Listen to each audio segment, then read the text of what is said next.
All right. Welcome back.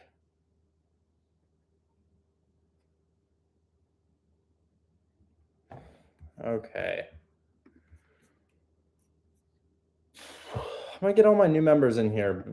Before I jump right back into questions, I'm just going to explain what it is that we're doing here, because we got hundreds of people have joined since I've last been live. I'm demonstrating the entire process start to finish now for all deal types. Join if you're lost. And then after I'm done, I will take questions.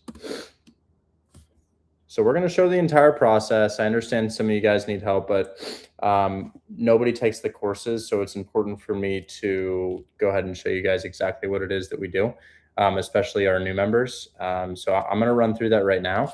And gosh, I hope we can get more than 90 people in here. And then I'll take questions. Don't worry, I'll take questions. I'll look at all these deals here. But first things first, let's just break down what it is that we're doing. And yeah, we will go from there. I'm going to share my screen. I've been trying to load the website for your free contracts. Oh, it won't load. Yeah, I think I have to fix those. And then after that, people can tell me their problems and I'll try to put out their fires. So yeah, let's start with some cash deals. Then we'll move on to seller finance. If you're new here, well, let me just get a couple more people in here. Everyone, this starts now. Okay. Come on, phone. Stop turning down my brightness. You're breaking up. Can you repeat the last part? Oh, I'm just gonna go ahead and break down the process for doing deals here. I was hoping that some more people would join my live stream on Discord. Currently, it is a quite staggering statistic. I might be the only person to ever talk about this in social media, but I make roughly $200,000 a month off of subscriptions to learn how to do real estate. And that is composed of anywhere from 8,500 to 9,000 people. And out of 9,000 or so, call it 8,600 people, 127 are here. I know. That is staggering. That is a crazy figure. But we're gonna run it. And for those of you who want to learn, I'm here for it. And for those of you who are inclined to pay me $20 a month to maintain the idea that you might take action one day, I am also here for it. Anyway, starting off with a call from an agent. Hello. Hey, it's Cody. Hey, how you doing, man? Yeah, good. How are you? Doing well. Yeah, I'm in my email right now, seeing if I can find this. Maybe it went to my spam folder. I tried to just resend it. I did that not too long ago. I'm checking now. Dot loop? Yes. Okay. Sellers residential real estate disclosure, Elder Avenue. Perfect. Yep, I see it. I will go ahead and get this signed. It should be everything in there. So hey, read it over. Give me a call if you got a question on anything. There's only like 2 or 3 things I need to know about this. So one, what inspection period do we have in here? Do we have that same inspection that I had sent you 7 days or so? Let me see. TikTok, are we glitching that badly? Because it says it's good on my end. You had sent me 5 days. I made it 7. Oh, perfect. Thank you so much. You said 5 business days, so there's not really language in the contract for that. So I made it 7 just to cover those business days. Got it. Okay, perfect. Thank you so much for that. And then do we have EMD after that inspection period as well? I do. That would be at the bottom of the purchase agreement. It's on line 405. I've got a $3,000 non-refundable earnest money deposit shall be delivered electronically within 24 hours of receipt of inspection report. Perfect. Yep. I have no problem with that. I'm going to go ahead and add my signature to this now. That was really all I needed. These state-approved contracts are usually pretty safe. Yeah, they're very safe. And I did everything typical. So you told me I want to make sure we're on the same page here. Let's make sure we have this up and we're looking at it. So you said you wanted to cover all closing costs. So I do have in there that you're paying the owner's policy, your own lender's policy, and title fees. Yeah, that's correct. So, just not the commission. Okay. Yeah, we have him paying for the commission. That is requested in there on the purchase agreement. Perfect. Okay, thank you so much. I just signed this. That should be with you shortly here. All right, sounds great. I'll send it over. Talk soon. Bye-bye. All right, thanks. Bye. So that's a deal I was working on while I was in Detroit. Guys, whether you're traveling or whether or not you're in the actual location of your deal, you can do this. Like, you can do this virtually, guys. I never really do deals in the state that I live in. I always do this virtually. Now, TikTok, I understand that we're having really, really bad connection issues. Is that the case? You guys can't. Is it for everybody? Because there's a little green dot on my screen, and the green dot indicates good Wi-Fi connection.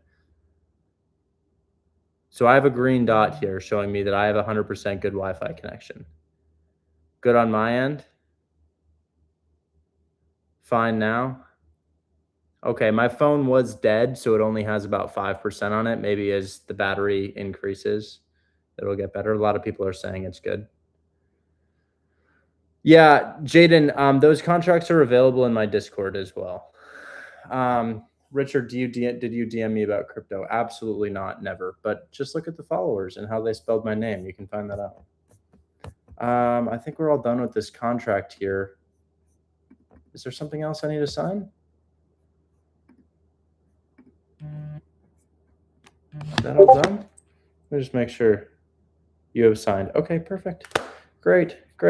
So I guess we'll start off with what I'm talking about on that deal right there, and what it is that I'm doing for that, because I think that deal is pretty telling. This is our deal on, gosh, where was that? And then is there a Devin here? Is there a Devin here? Devin,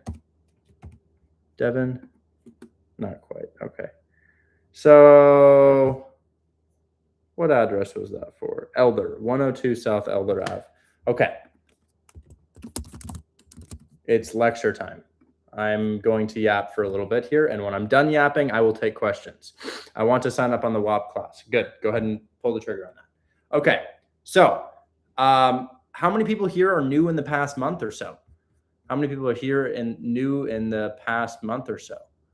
Sue, great. So Sue actually executed this process perfectly.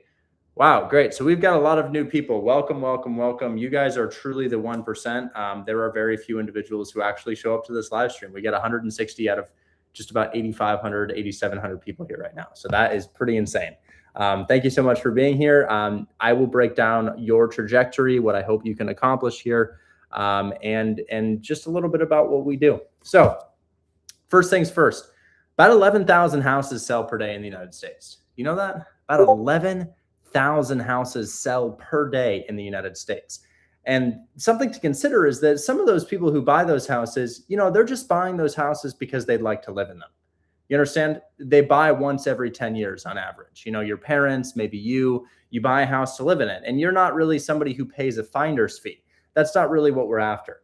Out of the 11,000 houses that sell per day, I would imagine that perhaps a quarter, maybe slightly less than a quarter, maybe around a couple thousand, are selling to investors. Investors like myself either flip properties, buy rental properties, or develop land.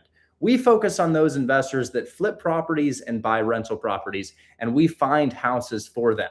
The same way that you pay a premium for food when you DoorDash, a real estate investor will pay a premium for a house when you're able to bring it right to them. So that's the service that we get paid for. All of the houses that we find come from Zillow. They're simply sitting on Zillow. And if you're like, wait a second, why don't they just go find it themselves? Well, I could go back to the DoorDash example and make the point, why don't you go get your own food yourself? You'd pay exponentially less, probably 30 or 40% less for it. But more so, I'll put it this way. Imagine your parents are looking for a house. They'd like to buy a house in Texas. You call about 100 houses in Texas, and all of them are for sale at 400,000, but you call them until one of them agrees to sell for 300.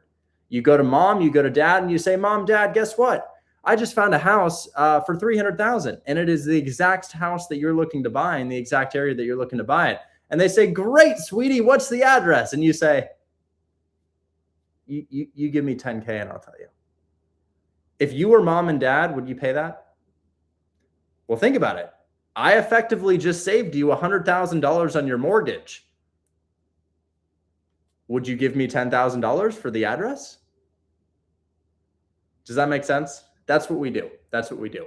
Put extremely simply, I have a list of buyers who are looking to buy houses. They know what they're for sale for on Zillow, but we do the legwork for them. We do the legwork for them in two different ways. One, we get the contract in place so that they don't have to jump through hoops to get the contract in place. Because sometimes just getting the contract in place is like, wow, that's a big service. Now I don't have to negotiate with the realtor. You have provided a service for me. So we don't sell a product, we sell a service. And the service is contracts. We get the property under contract, signed and agreed so that there's no back and forth between the buyer, right? That's the equivalent of you going to the grocery store and shopping rather than just having the item delivered straight to you. So we get the contract signed. What else do we do? Any guesses? We get the contract at a discount. We get the contract at a discount. Somebody says, how is the closing date estimated? A standard real estate closing is about 30 days, but if everybody's ready before then, we'll go ahead and get it done sooner. So we get the contract in place and we get it at a discount. Now, where's the part that I see most people failing at? Well, one, not showing up to the classes, but two, you get a house on Zillow under contract for what it's listed for. That's like going to the Apple store, and while you're shopping with other customers, you go ahead and you go buy an iPhone, and then you bring it to another customer and you're like, you want to buy this? And they're like, man, I could just buy this like right here at the same price. Why would I buy it off you? Well, the answer to that traditionally and what we do is, well, you get a discount. We get a discount. So if you go up to somebody in the Apple store and you buy an iPhone from the Apple store and then go to a different customer and you're like, yo, you want to buy this thing off me? They're like, yeah, but not for the price I could buy it right here for, right? So that doesn't do anything for anybody. So where's the most likely place that you're going to fail? You're going to try to get a house 10K below list. And then we're going to stack a 5 to 10K fee on it. And my buyer is going to look at that and say, you know, why don't I just do that myself? Why am I on your email blast list, your cold call list for discounted properties when you're sending me a house that's been on Zillow for 3 months at its asking price? You know, I'd be pretty offended. Because how this works is I run advertisements, and you know what the advertisements say? We can get you discounted properties. We can find you your next real estate investment at a discount.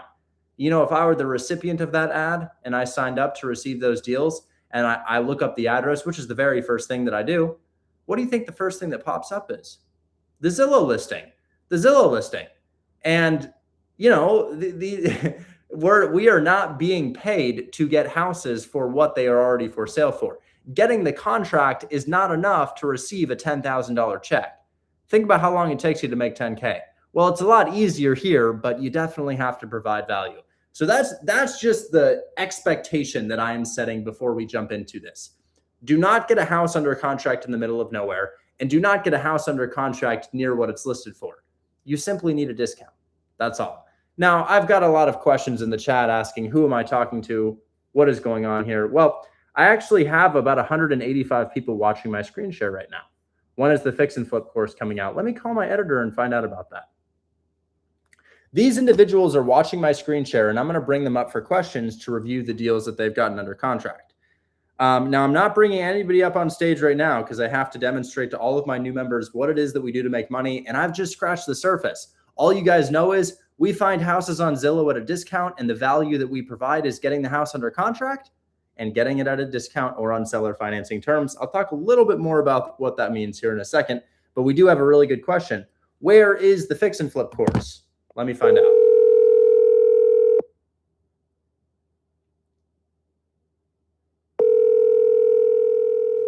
I'm just calling my editor and asking about that right now. Richard. Hey, I have a couple people asking about the Fix and Flip course. Do you have any idea when that might be done? Yeah, like Saturday, like 2 days from now. Yeah. Saturday? Okay, because it doesn't need a lot of edits. It's educational. Yeah. Yeah. No, absolutely. Yeah, Saturday. Book it. Okay. Do you think really Saturday or maybe Saturday? Because I if it's not Saturday, these people are going to be like, Richard, you said Saturday. That's fine. Yeah, these things can take like a day to make, so I'll make it tomorrow. Thank you so much. I really appreciate it. Yeah, gotcha, man. All right, bye-bye. Okay. What's your attorney's info? I need to send it over to an agent for a trust deal in Cleveland. I use a guy named Jeff with Equity One Holdings, but thumbs up 00. I can help you out with that right after my demonstration. Okay. I'm going to get into the 3 different types of deals that we do. How can we get into the community? How can we join the Discord? Well, guys, go to my page, click the link in my bio, click join Hold My Hand Wholesale. I'll let you know that nowadays, virtually any person you see who's going live has some sort of offering. It's always via the link in their bio. So just click the link in my bio. That's that little link in my bio to explain that to you. Anyways, let's get started. So first things first, let me get out of the sun because I'm burning right now. We're very, very much so in the sun, and now we are not. Okay. So there are 3 different types of deals that we source for real estate investors. The uses for those property is very, very simple. It's either a rental property or it's a fix and flip. What's the difference between that? Well, some people invest in real estate to receive passive income, like rent. I do that. Other people invest in real estate to receive big checks, like $50,000, $60,000, $70,000, even more than that. So those are the 2 uses for a property. Is it a rental property? Is it a fix and flip property? However, there are 3 different types of deals that we do that could fit into either one of those categories. Okay. The first type of deal that we do are cash deals, right? Cash deals could be either one of those. You could have a cash deal on a destroyed house. What are we going to do with a destroyed house? Rent it out? Y'all like to live in trap houses? No, we don't rent out a destroyed house, guys, because, you can't really live in a destroyed house. So when it comes to a destroyed house for a cash price, is it a fix and flip or a rental property? Well, it's most likely going to be a fix and flip because the house is in bad condition. We also do seller finance deals. What is a seller finance deal? Well, interest rates are quite high right now. Interest rates are 6.5%, 7%, depending on the price point of your property. And there's a lot of money to be made in having the seller finance us, meaning the seller lets us make payments towards the property. The value that we provide there is, well, interest rates may be 6.5% or 7% right now, but we got the seller to agree to 2 or 3% interest. So that's an awesome value that we could provide to them. Another piece of value in a seller finance deal might be, well, we typically have a 20% down payment, but what if we got them to agree to 10% down? Wow, what an awesome value that we've provided to a real estate investor. Okay. So the third type of deal that we do is taking over good debt. What is good debt? Good debt is debt that has a low interest rate. Good debt is debt that has a low interest rate, debt that cash flows. Cash flow is the difference between your mortgage payment and what a property rents out for. Now, that's the sky high level understanding of those 3 types of deals. I'll repeat them briefly, but I'm also going to do them in real time. So 1, cash deals. That could be a rental property. That can be a fix and flip. We'll talk about that. 2, seller finance deals. Seller finance deal is a deal on a house that doesn't typically have a mortgage. And the seller says, you know what? I'll let you make payments. And ideally, we want to get those payments below the terms of the bank. Bank wants us to put 20% down at between 6 and 7% interest. And the third type of deal that we do is we take over debt. Taking over debt, it's a little bit complicated, but you may be looking at a low interest rate, and that may be the value in taking over the debt, or you're looking at a higher interest rate, but there's no down payment to take over the debt, so it's appealing. We're going to jump into the most easy one to understand, the most basic of deals, and that's cash deals. We're going to start out with the property that's on my screen. This is something that I am interested in, and I'm going to explain it to you. I found this thing on Zillow, Indianapolis. The stream is lagging. I'm so sorry about that, guys. I don't really know how to fix that, but I'll let you know it's a lot better on Discord if you click the link in my bio. So I'm sharing my screen on a property. TikTok can't see it, but TikTok could see it if they clicked the link in my bio.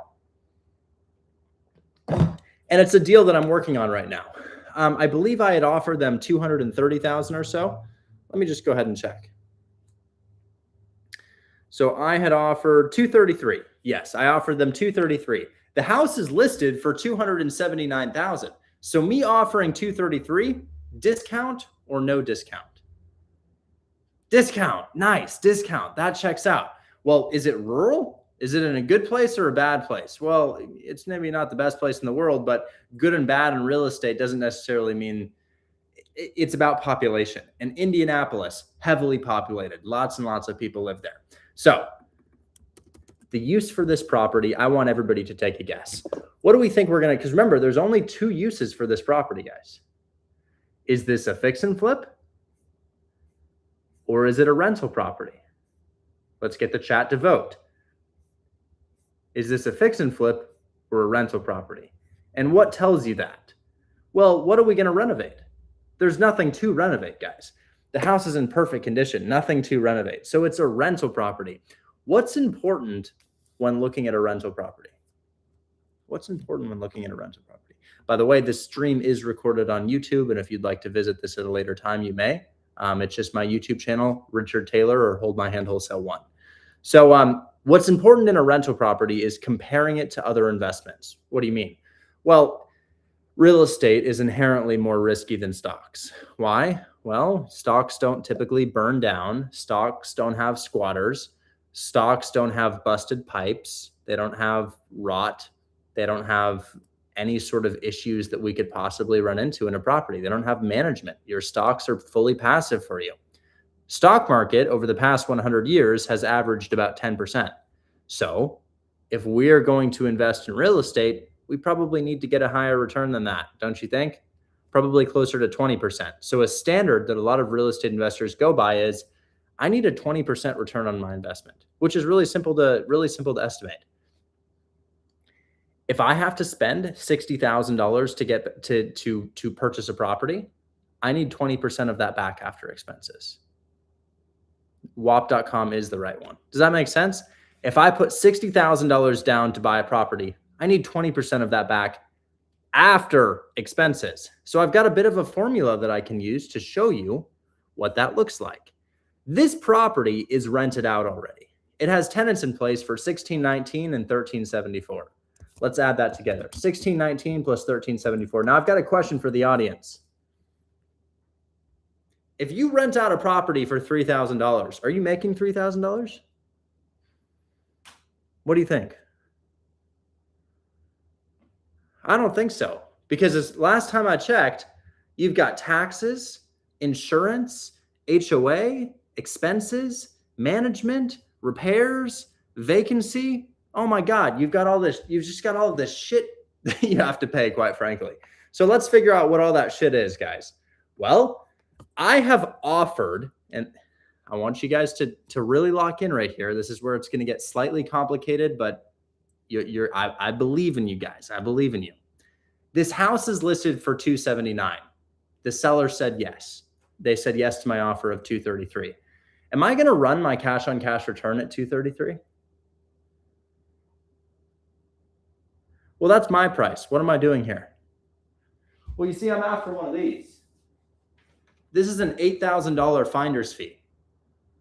I stack a fee on top of my price to make money. So sure, I buy properties, but I also wholesale properties. And what does wholesaling look like?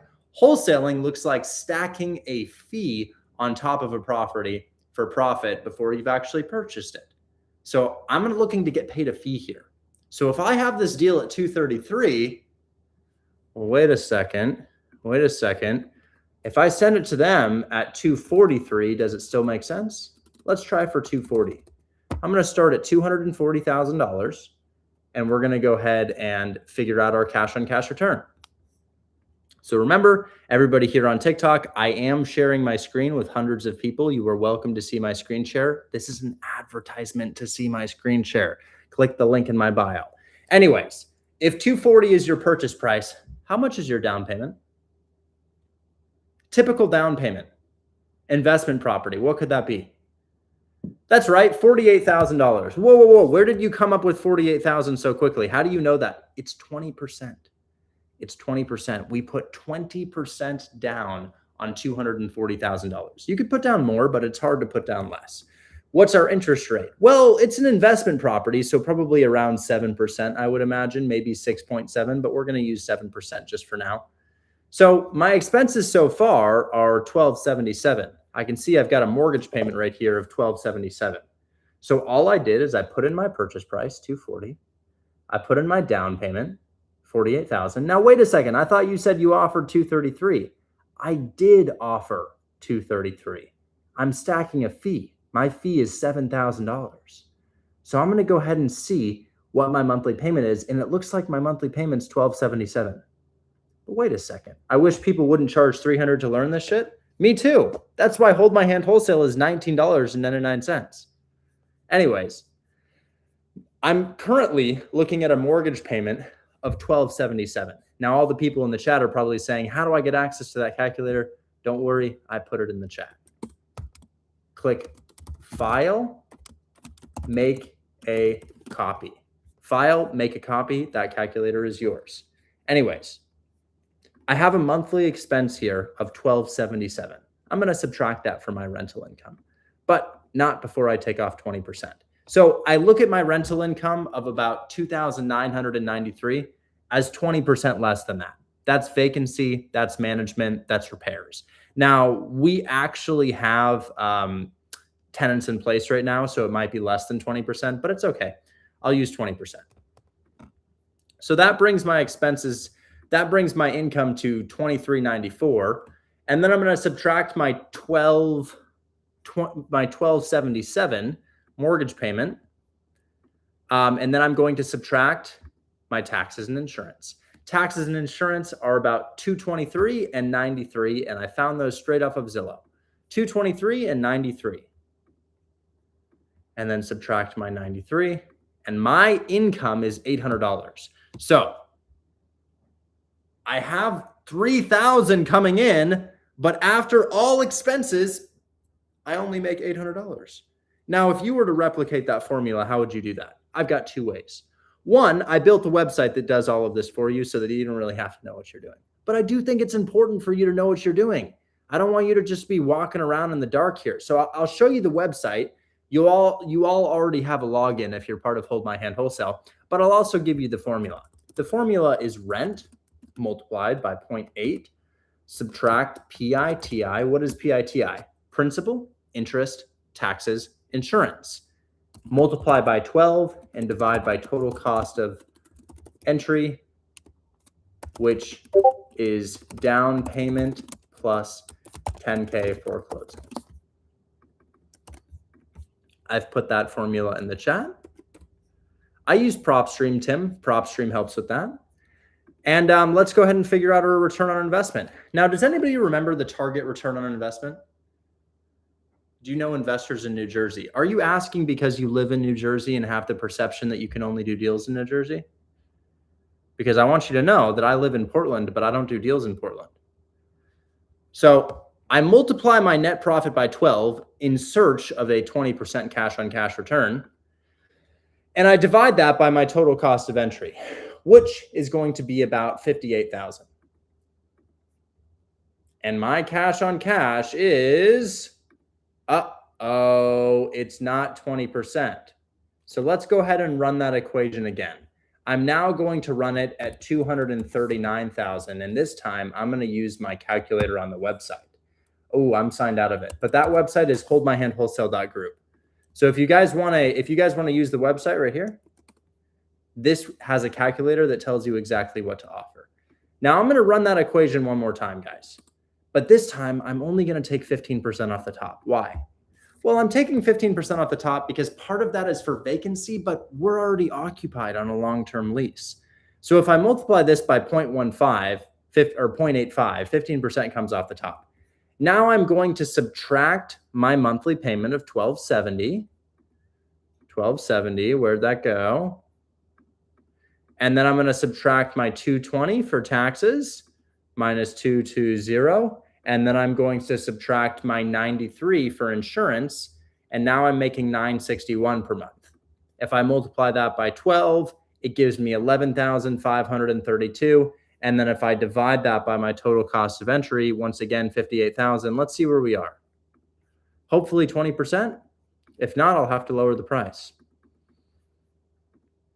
Just about 20%, 19.88%. So I'm just there. I'm just there. And that's with a fee of, well, actually, it would be higher than that because I didn't adjust my down payment. My down payment didn't get adjusted here. It's still 48,000. But that would be a 20% cash on cash return with a fee of just about $5,000. So it's, well, wait a second, 6,000. I'm sorry. $6,000 was the fee that I put on top of this. Now, what makes this deal work? A couple things, guys. What makes this deal work is the location, Indianapolis. Indianapolis is a big area. It's a popular area. If I were to give you a couple cities that I think you should focus on, Indianapolis, St. Louis, Memphis, Cleveland, although there is a wholesale restriction and you have to let them know that you're wholesaling the house, Detroit, really any city in Ohio, but that restriction extends to all of Ohio. And honestly, I'll say them again. Memphis, Detroit, Birmingham, Indianapolis. Those ones are pretty hot for us. Memphis, Detroit, Birmingham, Indianapolis. Also Cleveland, Ohio, but you have to let them know that you're wholesaling the house. So after I'm done with these demos, I'll bring people up and I'll look at the deals that they have. Can you check your YouTube text? It's hard for me to check all the chats at once. I try to prioritize the Discord chat. I'm going to be taking questions after I'm done with this demonstration. Okay. Let me go ahead and show you how I find deals like this. So I'm going to show you the process start to finish. Let's go ahead and look in. Where do I think is a good market? I think Indianapolis is just fine. I have no problem with Indianapolis, so I'll stay in Indianapolis. Property type. I think multifamilies cash flow higher than single families. So I'm going to look for a multifamily. I'm going to look at this multifamily right here. So this has a new roof on it, which I love to see. The interior appears to be in good condition. This doesn't look like it's in bad condition. Okay, now I haven't actually done the math for this property. Can you guys see my screen share? Perfect. I haven't done the math for this property, but I know that I have to get it below list price. First, I check the days on market to understand what the market thinks about this. Okay, coming up on 2 months on market, not an immensely competitive property. And we don't have any information about the rent here. So it's easier if it's occupied because I don't really have to figure out any of my numbers here. But I'll tell you what, I'm going to call the realtor real quick and I'll figure out what it could generate in rent. So how do we get in contact with these people? Oh, you just call the realtor. It's really simple. Just call the realtor.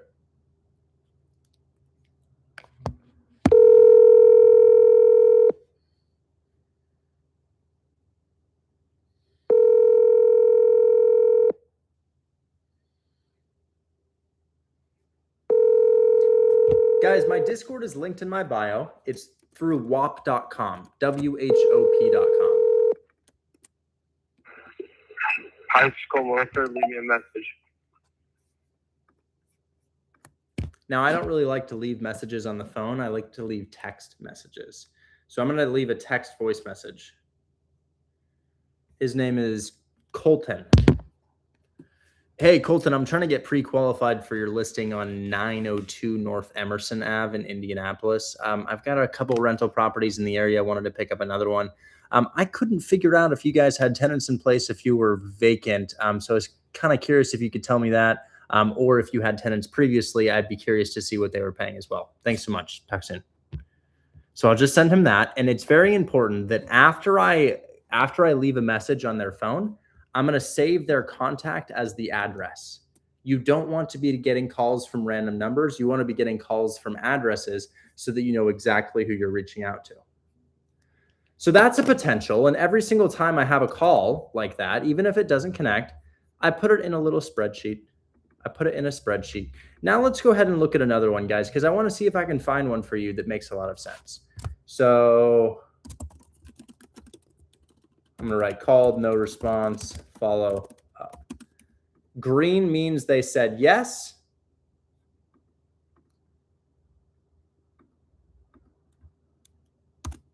Green means they signed the contract. Yellow means they've indicated they want to sign the contract. Okay, so check this out, guys. Here's another one that I'm looking at. So this is a deal I'm doing with a student right now, and this is perfect. This is exactly what we're looking for. So if you're like, what allows me to get an amazing finder's fee? This. Don't go try to take my deal. I know the agent personally. He'll let me know if you call. So check this out. This is a house that I wouldn't say is perfectly turnkey. What does turnkey mean? Well, we've got a little dictionary definition site for you on holdmyhandwholesale.com. So if you go to holdmyhandwholesale.com and you're like, what does a word mean? I just heard him say a word. I don't really know what he's talking about. Go to hmhw.group. I'm sorry, I said .com. hmhw.group, and you'll have a little dictionary of terms on the front page there, and you can use that to look up any terminology that confuses you. Again, that's www.hmhw.group. Anyways, I wouldn't say this house is perfectly turnkey. Let's take a peek. Why do I say that? A lot of you guys would say that this is turnkey, but look at the little issues that we have here. That's not perfect. It looks to be in good condition, but it's not perfect. Yeah, that's good condition. Needs small amount of turnover work. Doesn't look bad at all to me, but I would say a small amount of turnover work just going through this. Really wanting you guys to see the photos here. The windows look good. The paint's a little bit weird up here, right? There's some stuff on the floor that's a little bit gross, but it's just not that bad. Looks like somebody was ashing cigarettes on the floor. I don't know if those are burn marks or whatever that is right there, but you know what? It doesn't look that bad to me. What do I really like about this, guys? Can somebody tell me what a nice rental figure would be? What's a good rental figure for a property of this price point? Weren't you just in Detroit? That's right. I was just in Detroit. What's a good rental figure for a $235,000 property? What do we think? 2,300?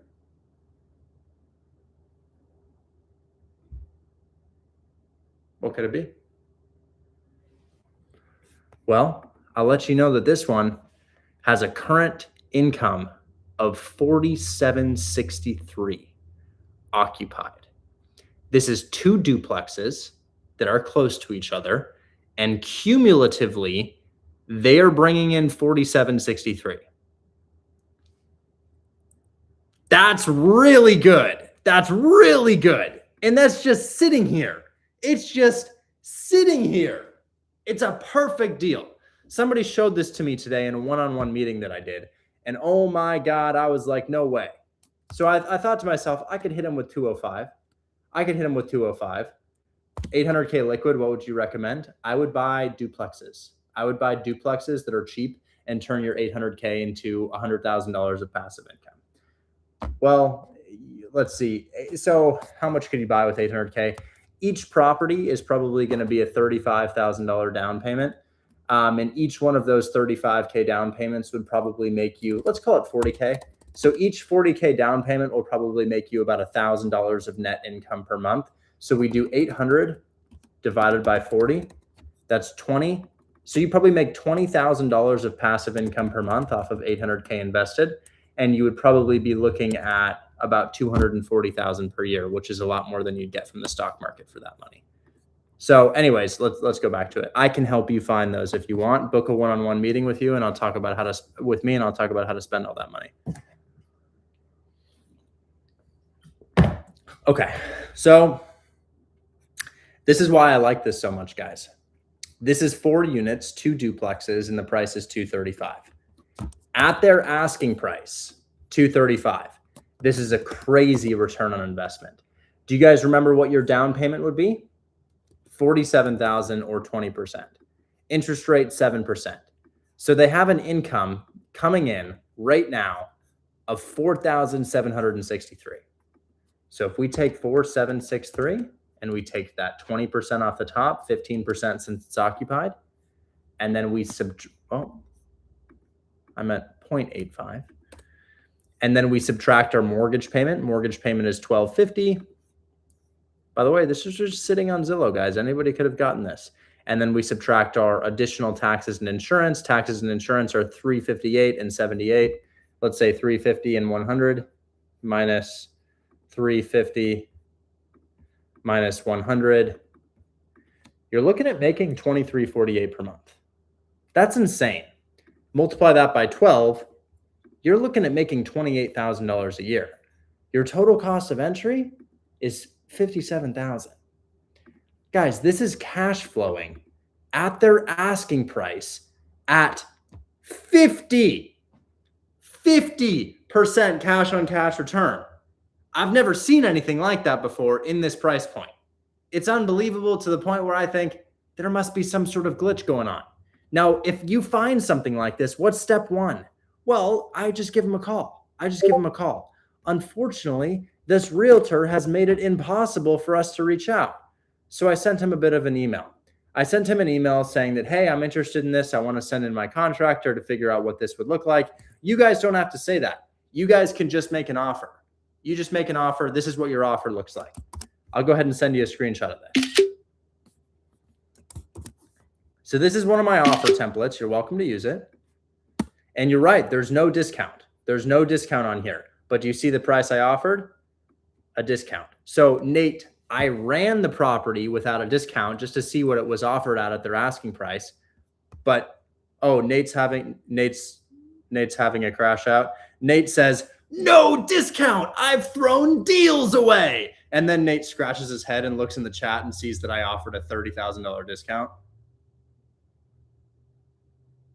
Yeah. So Nate, I was running you're right to throw deals away at asking price because honestly, it's not a deal. You haven't done anything if you got it at asking price. So we always get it below asking price, but you see right here, I offered 205, and remember the property is currently listed for 235. So even though it's the best cash on cash return ever, I still did 30K below list. But I wanted to understand what the cash flow would look like at its asking price to illustrate that, hey, even if this property is perfect at its asking price, I don't care. We still need a discount. That's the promise that we make to real estate investors. So that's a perfect rental property, guys. Let's move on to the next type of deal, okay? So the next type of deal is a fix and flip. And what makes a good fix and flip, guys? Well, let's find something. I'm going to go to Detroit because I flip personally in Detroit. Detroit is my market to flip in. And if you guys find me a good deal there, I'll give you a fee. I'll give you a check. I'll give you an awesome check. Now, here's a question. What's the best way to find investors? In Hold My Hand Wholesale, we have all of your investors for you. You are the acquisition managers. We sell the deals for you. So you don't need to worry about finding your investors because you can post it on Buy Box Cartel if you'd like to find your own investor, or you can send it to my team, or you can do both. So lots of different options for you to get your deal sold and Hold My Hand Wholesale. You can also sell it to our students, as our students are also buyers of these deals. So anyways, let's go ahead and see if we can find a fix and flip. What am I looking for? Well, should I find a flip or should I show you one that I'm doing? Should I find a flip or should I show you one that I'm doing? Let's see what the chat is saying. A lot of people are saying find. They're saying find and show. Okay, I'll show you one that I'm interested in. This is one that I'm interested in. Not that.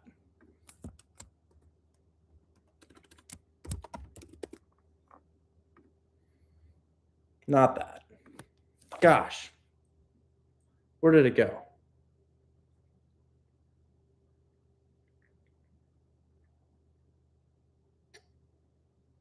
Here it is. I found this in the airport yesterday. Oh, come on. Work. 3280. Here it is. So I was in the airport and I found this property and I thought, wow, this is what I'm looking for.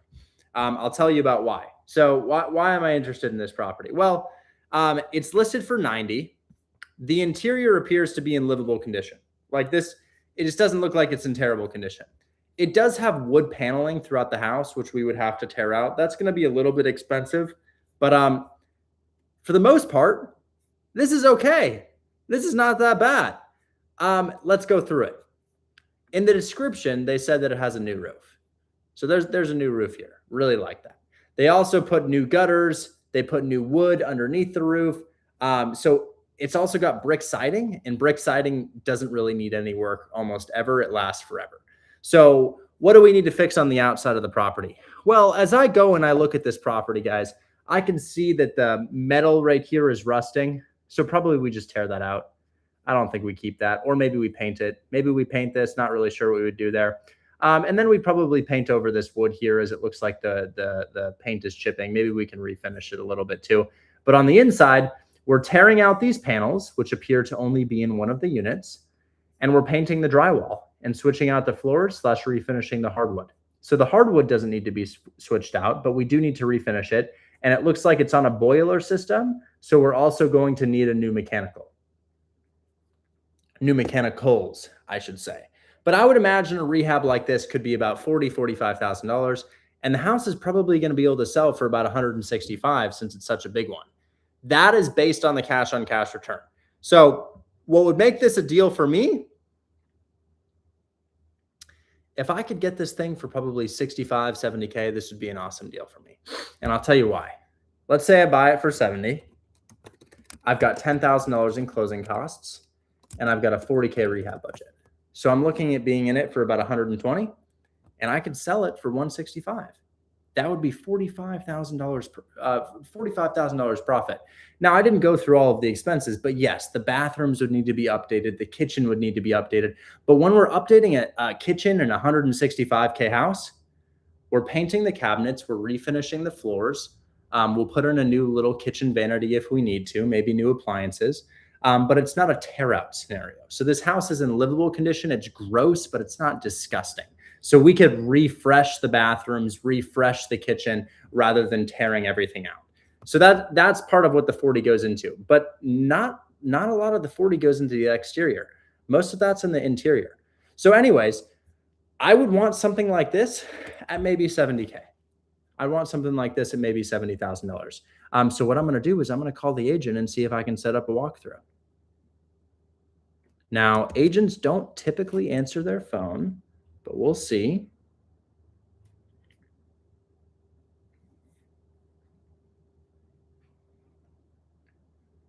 Here we go. The phone is ringing.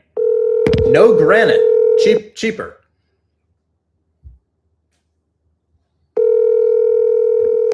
This is Jack. Good afternoon. Hey there, Jeffrey. My name's Richard. I was looking for the listing agent of Fullerton. We had been talking via text. Oh, hi. Yes. How you doing, Richard? I'm doing well. How are you? Okay. I drove past this the other day, and I wanted to see if I could get my contractor in. I remember you said you guys needed about 24 hours notice. When do you think when do you think would be the best time for that? Well, I'm going to be honest with you. She just signed an offer like 2 hours ago. We're waiting to see. It was full ask for 90. I wasn't sure if he did change a couple dates on the purchase agreement and sent it back to the buyer. We haven't heard back yet on the agreement from the buyer on pushing the closing to end of June. They wanted mid-June. And my lady thought that was just getting too tight because she has to move and organize herself because she has lived there since 1970. So she actually did want to push the date out a little bit, but we haven't heard back yet on it. So okay. Well, I'm happy to close in whatever timeline you guys would like. Should I just follow up in a week or so to find out if that offer is going through? It couldn't hurt. That way, I don't waste any more of your precious time because, time is money. I'd love for you to get in there. I'm sure the seller would like to have a backup in hand, but how about you circle back when you feel when convenient, and I can give you a fantastic update at that point. Okay, perfect. Do you happen to have anything else like this in the area? Because I am looking for another project, as one of mine is just about to come to market. I'm sure there's a couple decent listed at the moment. I remember seeing them. In fact, there's one on Tuxedo I really think is they have the old furnace in there, but the bones are straight on it. What is the address on that, on Tuxedo? It's a listing agent in Remax. I think I found it. Is it oh yeah, it's 2979 Tuxedo Street, listed with Barry Canner. That's the one. Yeah. And he's a good little guy, man. I mean,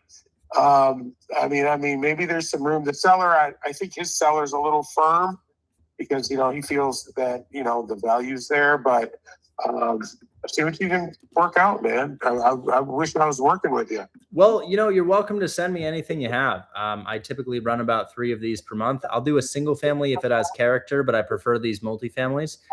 So save my information. I've got yours saved, right. And I'll follow up in about a week to see if that contract is moving forward. Thank you very much, Richard. I appreciate you. I really do. Thanks. Talk soon. Bye-bye. So that was an exceptional agent. That's an exceptional agent. Bad news that I didn't get the deal, but the thing is, these things fall through all the time, and especially when somebody's at asking price. So when I see a deal like this and they say, hey, we're at full ask, and I'm like, after 2 months, they didn't negotiate? Who is this buyer? What type of buyer doesn't negotiate after 2 months on market? I have a feeling that maybe it's a new buyer, and new buyers lose deals all the time. So I'll follow up in a week. In 5 days, remind me to follow up with 3280 Fullerton Street. Okay, I added it. Full asking price is pretty rare, especially in Detroit. Follow up in a week, $165,000 ARV. So somebody says, talk about this property. Do you guys want to know what I saw on this? Are you guys curious why I liked this one so much? If so, I can run through it really quickly. Yeah?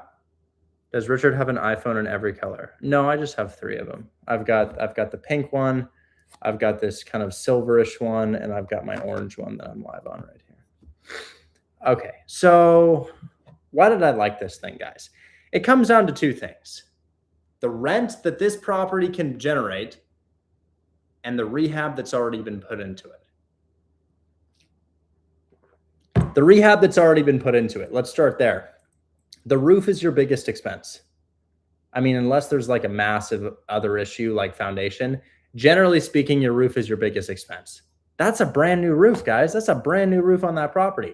They just saved me probably $15,000. Roofs are not just expensive because of their size. Roofs are expensive because of their pitch. So if you have a roof that's like this, guys, that's a lot more expensive than a roof that's like this. So this is a big slanted roof. It's brand new.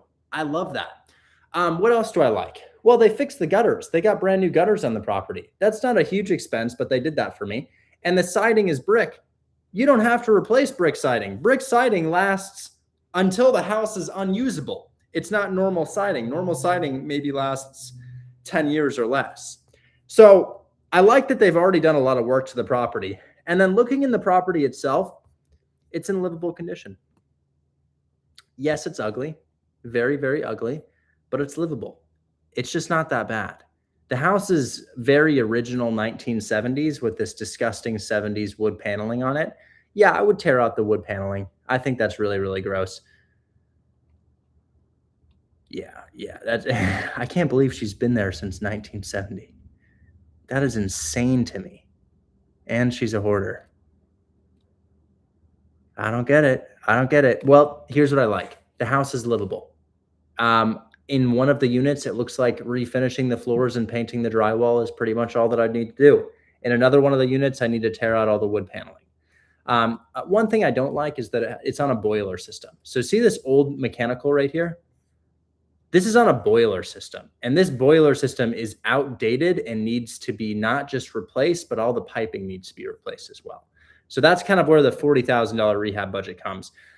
The other thing that I like about this property is the area that this property is in. I want to show you this, guys. Every other house around here, look at the price points.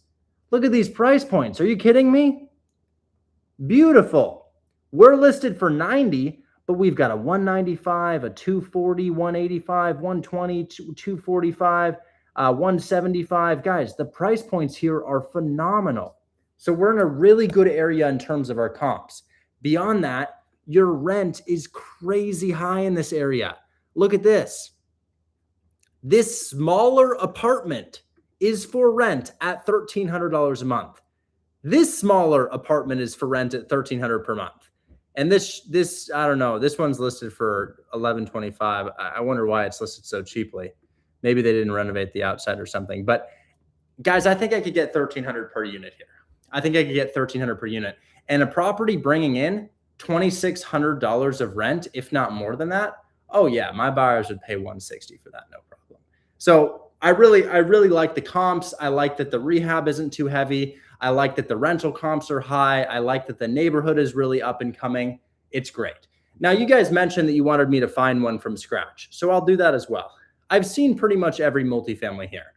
I know pretty much every multifamily in Detroit. What I am going to look at, though, is single family. So look at this. This is a single family listed for sale here. And what does it need? Well, it appears to be turnkey, but it's actually not. It's missing mechanicals. What else does it need? Potentially a new roof, although roof doesn't look terrible. Could this thing be flipped for a higher price? Maybe. It doesn't look to be in horrible condition, but it definitely is going to need some work. Yeah, I think we could flip this thing. The area is just so solid. I'm going to turn the AC on. It's kind of hot.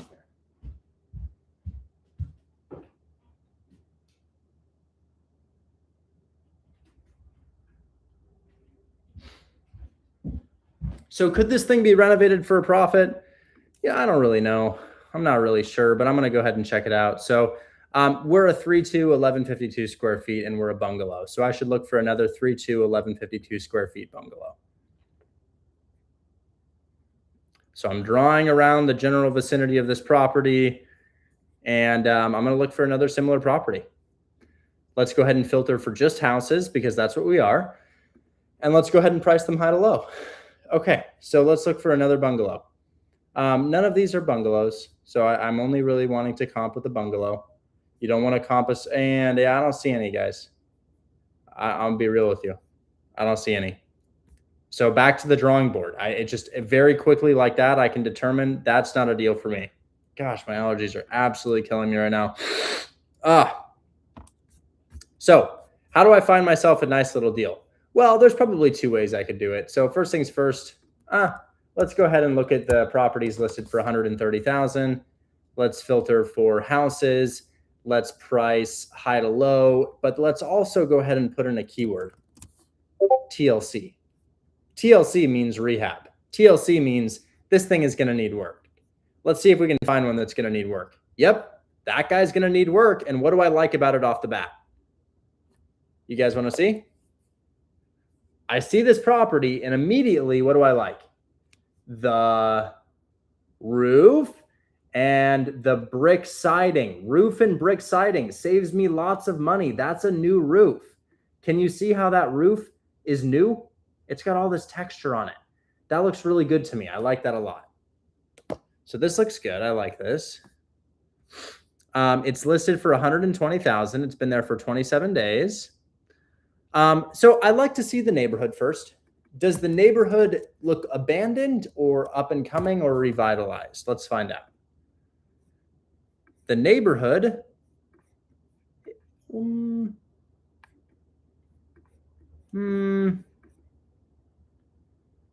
don't know. I don't know if I like this, guys. I'm not sure I love this. Boards on the windows. But it's only that one, huh? It's not terrible. Where are we? You know, it could be worse. I definitely don't love it. Let's see where we are on the map. West side or east side? Slightly on the west side. Okay. Let's look at our comps. I'm going to look at my comps because I don't know if I love the area. I feel like the area could be slightly better. Oh, but you know, I am flipping right here. I am flipping like right here, Merlin Street. So I have a flip going on right here. So maybe that's not the end of the world. Let's figure out what the house would sell for after it was renovated, because that's probably at least a 40K rehab. Wow, the neighbor's house is for sale at 270. Holy shit. Why are y'all priced so high? That's a crazy price point for a house like that. Okay, so 120. It's a good sign to see that everything is for sale for a bit more than this. So I've drawn around the general vicinity. I can see that I am a 4-bed, 2-bath, 2,100 square feet. I'll confirm that on PropStream just in case they're lying to me, because you know they love to lie. Yeah, 2,100 square feet. Okay, great. Let's figure out what you would sell for. Click sold. And there's a lot of sales in this area, guys. There's a lot of sales. So if I price these high to low, wow. My goodness. This place is selling. I need a bit of a smaller area, guys. I need a bit of a smaller area because I am concerned about this road in particular. I wonder if we have any comps like right here. We have anybody who sold like right here, guys, because I just need to see this road. Let's go from for sale to sold. Then let's price these high to low. So that guy sold for 265. That guy sold for 260. This guy also sold for 260. God damn. I'm going to see your street view. I want to see what this street looks like. Is this a different street? Yeah, you know, it doesn't quite look the same. It's just not quite the same area. I'm not going to lie. I don't think that we're quite in the same neighborhood as it just is. This looks like a much nicer area. So I don't see the abandoned houses, guys. I don't know if I like the area I'm in. I'm going to see if any of the other comps are listed in an area like this. So let's go look at these other comps, guys. 260, but is your area Yeah, we don't look like that, guys. I'm not going to lie. It would be really nice to imagine that this is the same type of property, but Detroit is very street by street. We don't look like that. Not by a long shot. This guy's been sitting here for 79 days. He's not selling, and he's on the same road. I'm not going to lie, guys. I think that the road does play a pretty big factor here. You're right next to this park. Maybe that's okay, but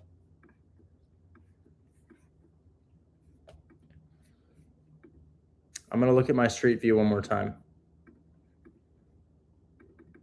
This house has lots of character, but it's not in a quiet neighborhood the same way this other one is.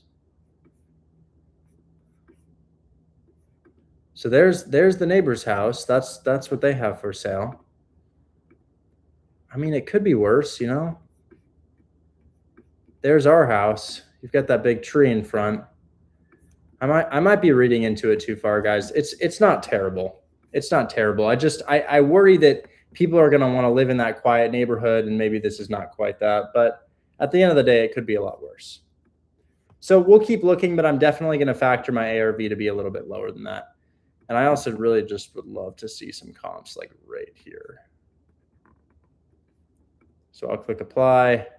We'll go sold again, and we'll keep looking through these. It's kind of crazy. I think the ARV is above 200. But we'd have to get it for way below. That guy's really close. Guys, I think the ARV would be like 185, maybe 200. I mean, there's obviously evidence to say that the ARV is 260. I see the neighborhood and I think that's not the same. That's not the same. It's been there for 27 days. How much would this rehab cost? Yeah, probably like 40K. I'm not going to lie. Probably like $40,000. Where would the 40 go into? We need new windows, new floors, new drywall, new doors, new paint, floors refinished, new LVP, and all of this is the nicer stuff because So here's what I think, guys. This could be fine, but I would want it way below 120. Here's what my numbers look like. Let's say we got it for 70,000. That's 50K below list price. We put in 40,000 rehab, call it 45K rehab. You've got 10,000 in holding and closing costs, $10,000. You're in it for 125. Maybe you could sell it for 200. So honestly, you could probably offer them 80. I think 80 would be valid for this. If you're trying to wholesale this house, 80 is okay. That's not the worst thing in the world. But the way that I find to fix and flip, guys, is generally speaking, I'll just put in this filter, TLC, or investor. And now what that's going to do is it's going to pull up all of these deals here that are needing renovation because they have the keyword investor or rental properties. So fix and flip. We need to have strong evidence that you can renovate the property for a profit. And that even comes down to how the street looks compared to how the other streets look of the other properties that are being renovated. Rental property, 20% cash on cash return. Now there's a couple other things that we do here, and I'm going to break that down for you right now. So check this out. If I were to go to a market like Detroit, exact same market, Detroit, Michigan, and if I put in some filters here, let's say filters to find individuals who have no equity in their house, 20% max equity. This is a different type of deal. So we're pivoting now. This is not fix and flip. I'm sorry. 20% max equity with a maximum price point of perhaps, we'll look at 200,000. What's going on? MLS details. Okay. Minimum listing amount or maximum listing amount, 200,000. Let's see what we can find. Okay. So I'm looking for somebody who owes what their house is worth, like this guy. This guy's got a house. It's in renovated condition. He has an asking price of 139. Bro owes 131. You realize the realtor is going to charge him like $7,000 to sell his house. So if this guy gets his asking price of 139 and he owes 131, he's not going to make any money on the sale. He's going to make nothing on the sale. So another type of deal that I do is I just ask them to take over their debt. Now, remember when we were talking about providing value? What value does this provide to a real estate investor to take over the debt? It's largely the down payment. You see, if you're buying this normally, it's going to cost you $36,000, $37,000. But here, do you think the seller would take less than that to take over the debt? Well, the seller is going to make zero. In fact, with the offers that have come in, the seller is going to make about negative 10,000. He's going to have to bring 10K to the closing table. So I call them up and I make them an offer that they can't accept. And when they say no, I say, oh, why is that? I mean, I'm right next to your asking price. Why couldn't they accept that? The answer is they have a mortgage that's really close to that amount. They would bring a lot of money to the closing table if they accepted that offer. So I'm going to call them and I'm going to say, hey, why don't we just take over your debt? I've got 1 million sellers in Detroit who've done this with me already. They'd hop on the phone with you and tell you that it was a really good idea for them. Right? Pretty simple. So I'm going to give them a call. Oh, I'm getting a call from the agent for the first deal that we looked at. Emerson. Here it is. Richard Taylor. Hello. Hey, this is Colton with Stanford Realty Group. How are you doing today? Hey, I'm doing well. How are you doing, Colton? Doing well, man. I was looking at Emerson. Do you guys have tenants in place, or have you ever had tenants in place? Yes and no. So I'm selling that for like a ministry in town here, and they were using that as housing for their interns. Oh, okay, got it. So yeah, we didn't have anyone that was like paying. It was part of their compensation. Got it. Okay. Do you have any idea what units like this might rent out for? I was thinking we might get about 1,300. Yeah, I was. Other people that have asked, I'm looking at it around like 1,100 to like 1,300. Okay. But it's because it's right there. Like it is. Are you familiar with the area? Yes, I am. Okay, gotcha. Because it's really. I didn't know. I saw your numbers out of state. Mine's out of state too. So I guess I didn't mean anything. But it's really close to Irvington, but it's not necessarily like walkable Irvington. Does that make sense? And so yeah, that's what I was saying. I think you could get it because it's they're 2-1s, and so you could, I think you could get around 1,300. But to be honest, I think it's probably more around 1,250. Okay. So, okay. Yeah. I'm probably a little bit lower than they're looking to do right now. I'm at 170,000 for a 20% cash on cash return here. If we're getting closer to 1,200. Gotcha. Okay. Well, I appreciate it. I mean, I can talk to my seller and let him know. You want to just do a verbal rather than write this up? Let me know what they say to that. Sure. Yeah, that's fine. I'll be in touch with them. I have a meeting with the seller tomorrow morning, so I can chat with them then and let you know if that works for you. Absolutely. Thanks so much for your time. I appreciate it. Thanks, man. Bye-bye. So a lot of the time, these agents won't pick up the phone, but they call you back and you make a verbal offer. No need to go under contract right then, right there. Make a verbal offer. See what they say to that verbal offer. Anyways, that was my offer. But going back to what we were talking about here, guys, this individual is not going to make any money on the sale. I could just offer to take over their debt. I mean, all I need to do is figure out if this thing is cash flowing first. I'm going to go to Zillow Rental Manager and figure out if it's cash flowing really quickly. Looks like unfortunately, no cash flow here.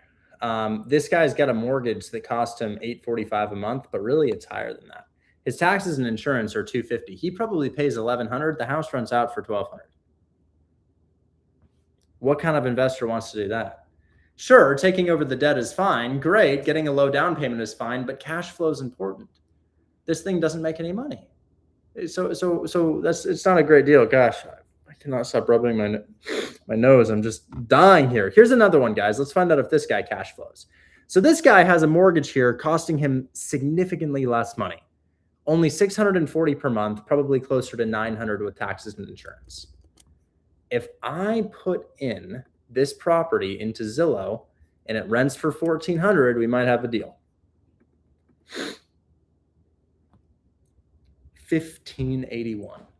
$1,581 rent. That's what the hell I'm talking about, guys. Love that. $1,581. So there's a lot of different deals I could get done on this property. They're asking for $100,000. The rent is strong. Ooh, that's a fix and flip. God damn it. Oh, it's a fix and flip, guys. It's not a rental. You see the property? It needs work. That looks like the basement to me, but even the upstairs looks dirty and gross. Damn. Well, maybe I could flip this thing. I mean, I will say they owe 98. I don't think we can get it below 98. So they're asking. This would be perfect. This would be perfect. The mortgage is $900. The rent is $1,600. That's perfect, guys. The only problem is the condition. It's in bad condition, guys. So let's look for a couple others. This one doesn't tell me the bathrooms, but they owe 85.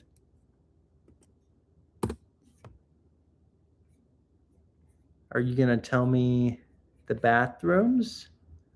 Okay, I can't even find that listing, guys. I'm not even going to lie. Oh, come on. What else do we have?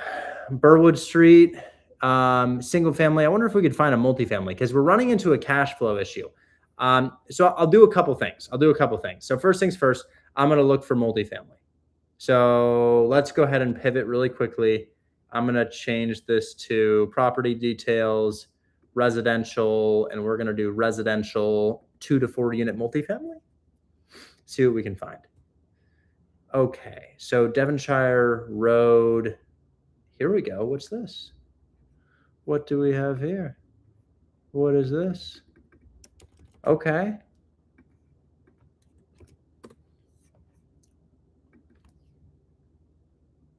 Somebody bought it.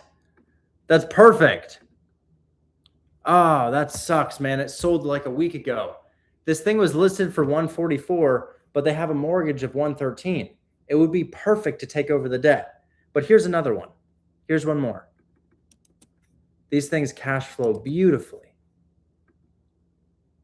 Foreclosure. You're kidding me. Ugh. The bank owns this property, and you can't wholesale a bank-owned property, but you could buy this still. So we definitely could buy this, but we can't wholesale it. So that's frustrating, man. I keep finding perfect deals, but they're bank-owned, foreclosure, all of the above.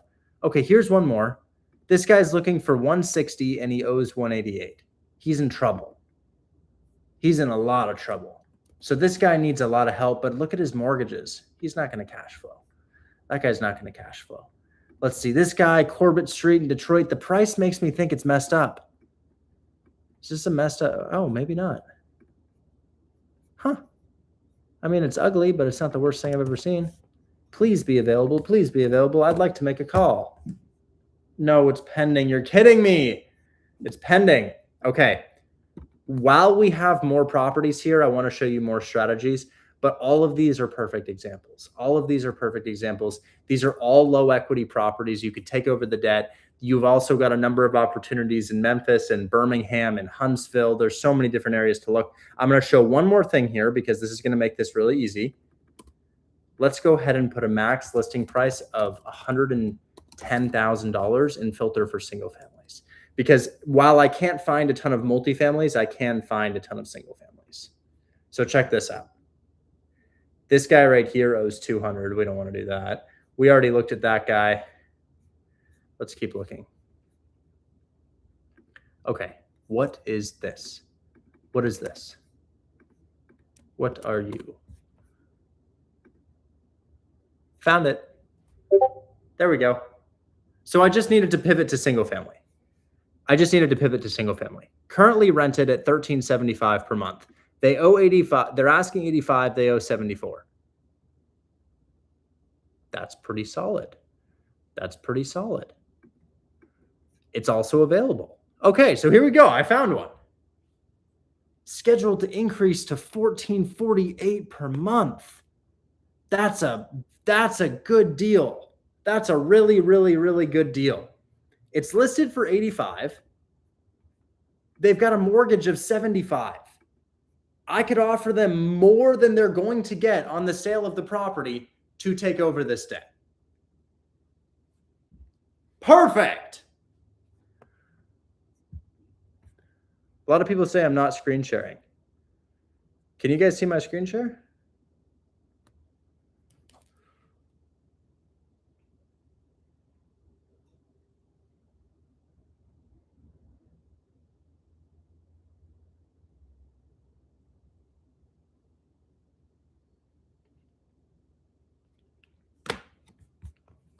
Okay. So that's perfect.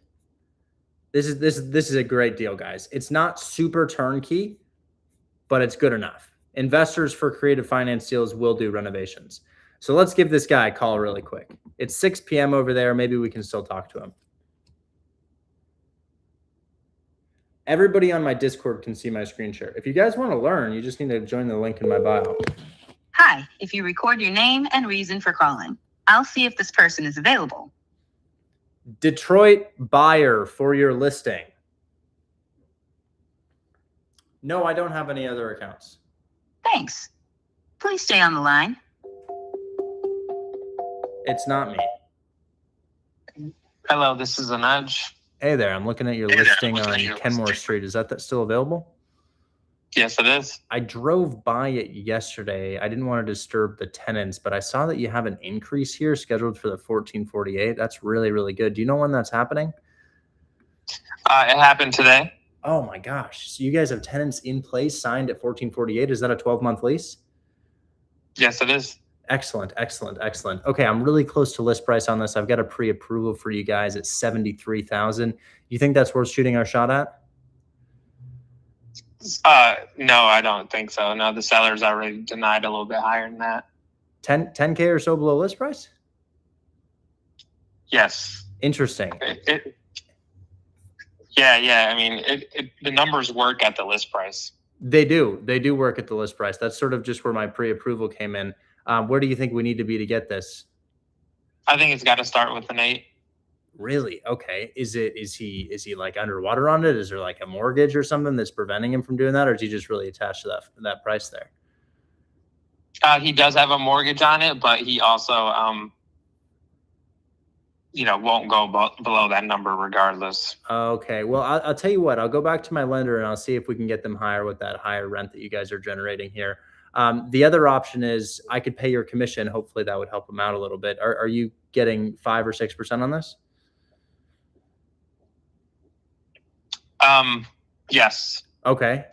So 5 or 6% of 85. Let's figure that out really quickly, because maybe we could go to him and I could just sort of pay for that separately. So if I give you $4,300 separately there, I'm going to see if my lender can increase the price. But how about this? I pay your commission. I pay him the difference between the mortgage to take over the debt. Mortgage and asking price. So 85. Let's say he owes, I don't know, 60. I'll give him the 15K and I'll pay your commission on top. I'd be interested in that because with my closing costs and down payment, I'm probably looking at 30K to buy this thing outright with my down payment. So it would be a lot easier for me to just take over the debt that's in place. I'll run it by him. I'm familiar with sub 2. Okay, perfect. Yeah. Then I'll shoot you over that offer. Just let him know whatever he owes, difference between that and the asking price, and then I'll pay your commission plus closing costs on top. And then I'm going to go to my lender in the meantime and see if I can get them to increase that offer. Okay. Would you be the direct person taking over? Or would Yes, you be I've got three in Detroit right now. I've got 11,461 Sanford, 15,820 Merland, and I'm closing on 16,176 Tracy in the next week or so. So this one would be for me. Wonderful. Are those all creative? No, those are fix and flip and DSCR. So if I can buy this thing normally, I will, but it seems like we're running into a bit of a hurdle with the lender right now. I've got a number of other creative finance ones, just not in this state. Understood. Okay. Yeah. If you would send me an email, I will present it over to him. Perfect. Thank you so much for your time. I appreciate it. I'll include proof of funds in my portfolio in there as well. Okay. Do you have my email? I don't. Usually I can find it on Google. Would you mind texting it to this phone number? I'll text it to you. Thank you so much. Appreciate it. Talk soon. Thank you. Yep. Bye. Easy. That's not hard. This is the only type of sales where the person actually wants you to call. Here I am, 3,000 plus miles away from where this property is, and I'm calling them and saying, hey, I'll give you more than you're asking. Why wouldn't you be doing this? Is it that you don't think that people pay you finder's fees for stuff like this? When do we think the last closing was? Chat, when do we think the last closing was? How much and when? Because I'll leak the address right now so you guys can confirm it. How much and when do you think the last closing was? For these finder's fees that I'm getting. It was today. Okay, you want to shoot your shot at the fee? $13,000 today. And you're like, well, anybody could say that. But could anybody give you the address? No, because you can confirm this on public record. So the last closing that we had was about 2 hours ago, and it was 433 Allen Street in Akron, Ohio. The student's name was Mike. His username is @Mike. Let's see it. Michael. What's Mike's username? There it is. There's his username. Username right there. Address right here. 433 Allen Street. Assignment fee, $13,000. You're seeing me do it in real time. You're getting the addresses. Come on. That's perfect. I love that. So I'll break down this deal really quickly. This property has a mortgage of $75K. I was ignorant to that. I played ignorant to that. I knew that going into the deal. I knew that they had a $75K mortgage going into the deal. How did I get them to reveal the mortgage? I danced around it by saying, well, if I made an offer of 73, they owe 75. But if I made an offer of 73, is that worth presenting? Keyword, worth presenting. Oh no, I don't think so. I don't. I just I'm not sure that's a good one. And then I'm like, oh man, is that just like he likes his number, or is there a mortgage on the property? There is a mortgage on the property. There is a mortgage. He spits out the balance, to which I continue to play ignorant to because I don't want to make it seem like I was calling for this purpose. And I offered them the difference between their asking price plus commission to take over the mortgage. That's $14,000 to take over the debt. What's better, stocks or real estate? Stocks if you want to play it safe, real estate if you're willing to be a little bit risky, but stocks is probably safer than real estate, I would say. However, real estate can yield a higher return on investment, but with a little bit more risk. Where are you from? I'm from the Bay Area, but I grew up in Portland, Oregon. So this is phenomenal, guys. This could work as a cash offer. This could work as a creative finance offer. This is exactly what we need. So what am I going to do? Well, first things first, I'm going to plug. You guys want to know how I found that? This guy says, how are you finding mortgage data? You guys want to know how I found that? I use a company called PropStream. PropStream. PropStream. Let them know that I sent you and they'll give me a little kickback. But I found this deal on PropStream. It was just sitting there. And that is a perfect execution. Perfect execution right there. I'm very happy with that. Very, very good conversation. So right now, I'm going to text him back. Richard Taylor, buyer. I also like distressed multi-units and single. And I'll say SFR if they have character. No boxes. Okay. So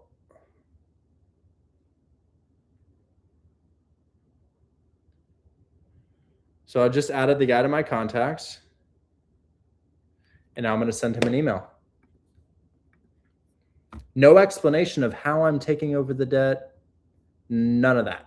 Because a lot of you guys over-explain. A lot of you guys will make a call and it's like, well, I'm going to take over the debt and I'm going to do a trust acquisition agreement divided by a subject to deal plus the square root of 4. And if we do that, your seller is going to get a cash on cash return that is equivalent to the after repair value of the White House. And the agent is just like, what? That's what it sounds like to them. When you guys over-explain trust acquisition agreement subject to, I didn't notice how I didn't correct him about subject to. I don't want to mix anything up. I want to keep it very simple because at the end of the day, what we're doing here is a game of telephone. You tell the agent something and the agent turns around and tells their seller that. And if you tell the agent a dictionary, the agent is going to just, it's going to be terrible. It's going to be terrible. He's not he's not going to be able to relay any of that to the seller. So it's very, very important that you keep all of this understandable for them.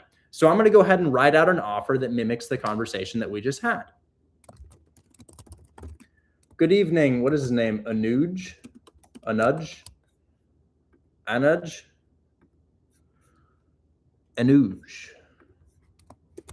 I had given you a call with a $73,000 pre-approval earlier today for your listing on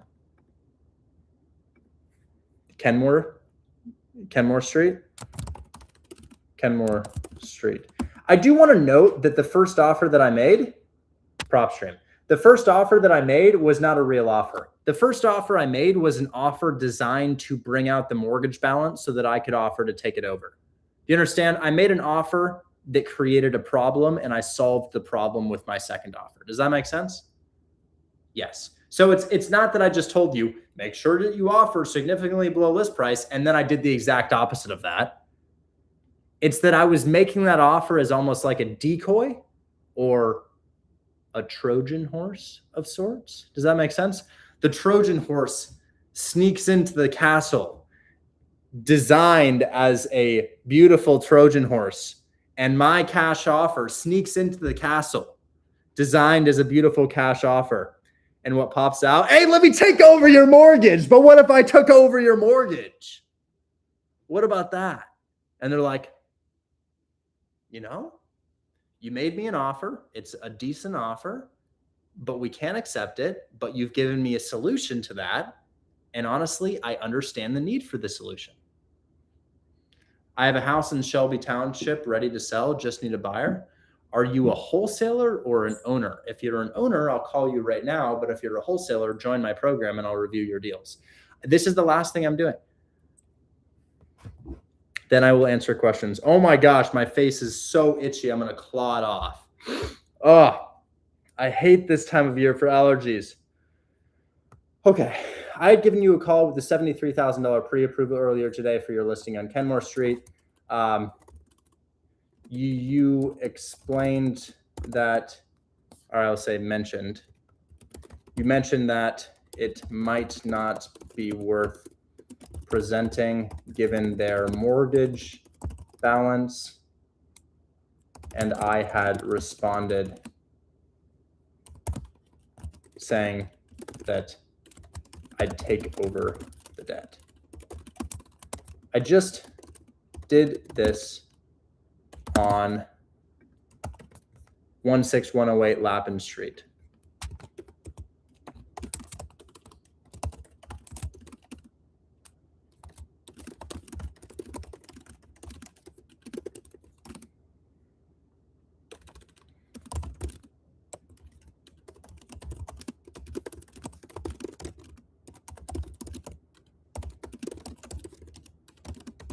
Okay, so I'm what the hell is going on? I had given you a call with a $73,000 pre-approval earlier today for your listing on Kenmore Street.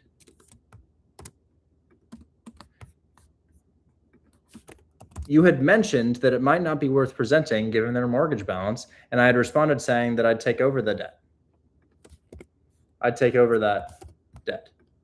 I just did this on 16108 Lappin Street, Detroit, MI, comma, and if your client would like, the seller would speak to them about their experience with this method of sale.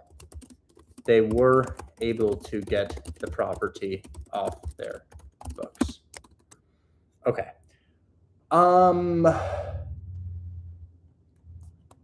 For this deal, I'd offer your client $10,000, parentheses, I believe they owe around 75K, plus your commission to take over the debt. I could either do a subject to deal or place the property or buy the entity that has the debt attached to it. I've attached my portfolio and a recent proof of funds below. Please let me know what your client's thoughts are. Let me go ahead and rental portfolio. We are quickly solving our vacancy issue. You'll notice that 74% of my portfolio is occupied. My 5-unit, fully occupied. My 4-unit, fully occupied. My single family in Atlanta, fully occupied. My Airbnb, nearly complete and ready to hit the market. So we are getting there, guys. We are getting there. If anybody lives in San Antonio, Texas, I do have a house there that I would sell for $0 down. How do you like Los Angeles? I like Los Angeles.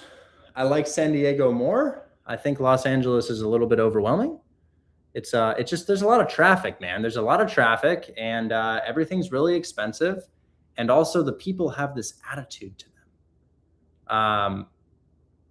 When I was in Southern California last, I thought it was kind of cool, but I was able to skip lines using my following. Like bouncers would let me into buildings without having to wait into the line because of my following, which is cool. But with that sort of energy comes like fakeness, like you're just kind of fake. And it seemed like everybody there wanted to meet somebody else just to figure out what that person could do for them. And it wasn't really, it was kind of superficial. It was a bit of a superficial place. But I do like Southern California, and I think it's beautiful. So let me drop the portfolio.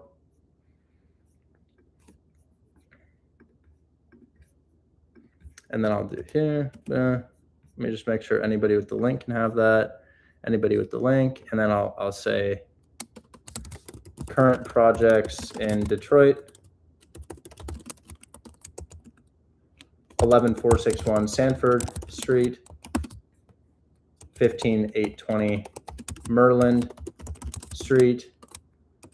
16176 Tracy. Mid closing.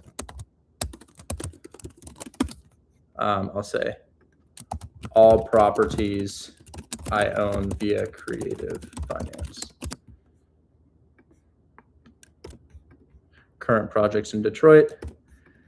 And then I will get him a screenshot of my bank account, which I have put in the Discord so that y'all can use it.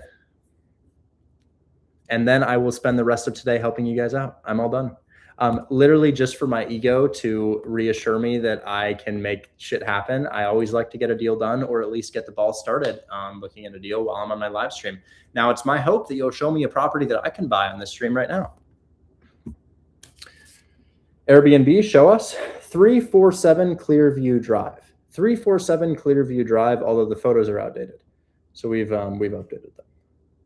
Let me log into my bank account really quick. They're sending me that code. Come on. What's the code? Milwaukee. I am doing a mentorship. Yes. It's a group mentorship. You're welcome to book me for a one-on-one call. You can book me for a one-on-one via the link in my bio. But I do group education. And my group education is only $19, and they get to see my screen. And now I'm going to take questions one-on-one.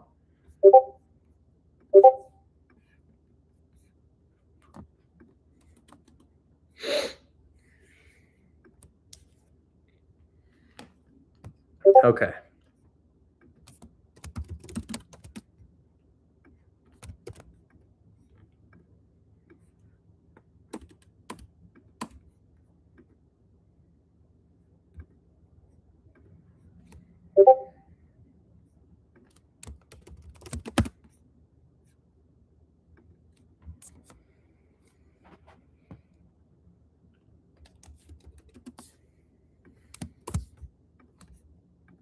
Bear with me, bear with me, bear with me.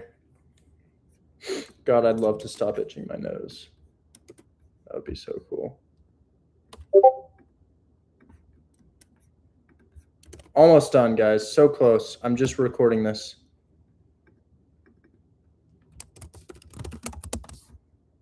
Hopefully y'all have some deals for me to flip. I'm always buying, guys. Always buying.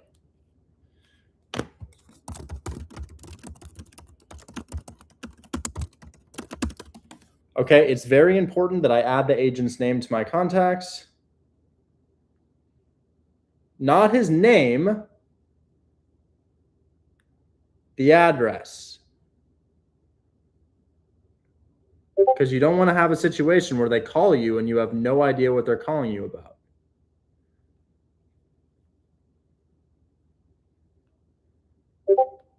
Sent. Check spam folder. Email is info@Grandin.Tay. Okay. Well, we got a ball in motion. What do I mean by a ball in motion? A ball in motion is a deal that is in the works and has not been rejected off the bat. It's just a deal that's in the works. What is going on? My chat is blowing up. Okay. All right, guys. I'm gonna sit down and I'm gonna start looking at your deals. How are you closing deals without credibility to start? A lot of the time they didn't ask me for anything, just based off of the way that I spoke. Okay. So I'm looking at my Discord's deals. Pam wants to talk. Let's talk to Pam. 11 trust deals ready in Detroit. Goddamn. Okay. I got one. Great. Let's check it out. Who needs help? Who needs help? Who needs help? Turnkey duplex, San Antonio, seller finance, purchase 305, 20K down. Holy shit, that's insane. David, I don't even need to look at that. That's perfect. That's perfect, dude. Perfect. I have 2 triplex mortgage takeovers in Phoenix. Perfect. Hey, let me wash my face. I feel like I'm going to claw my head off. Hold on. It's killing me.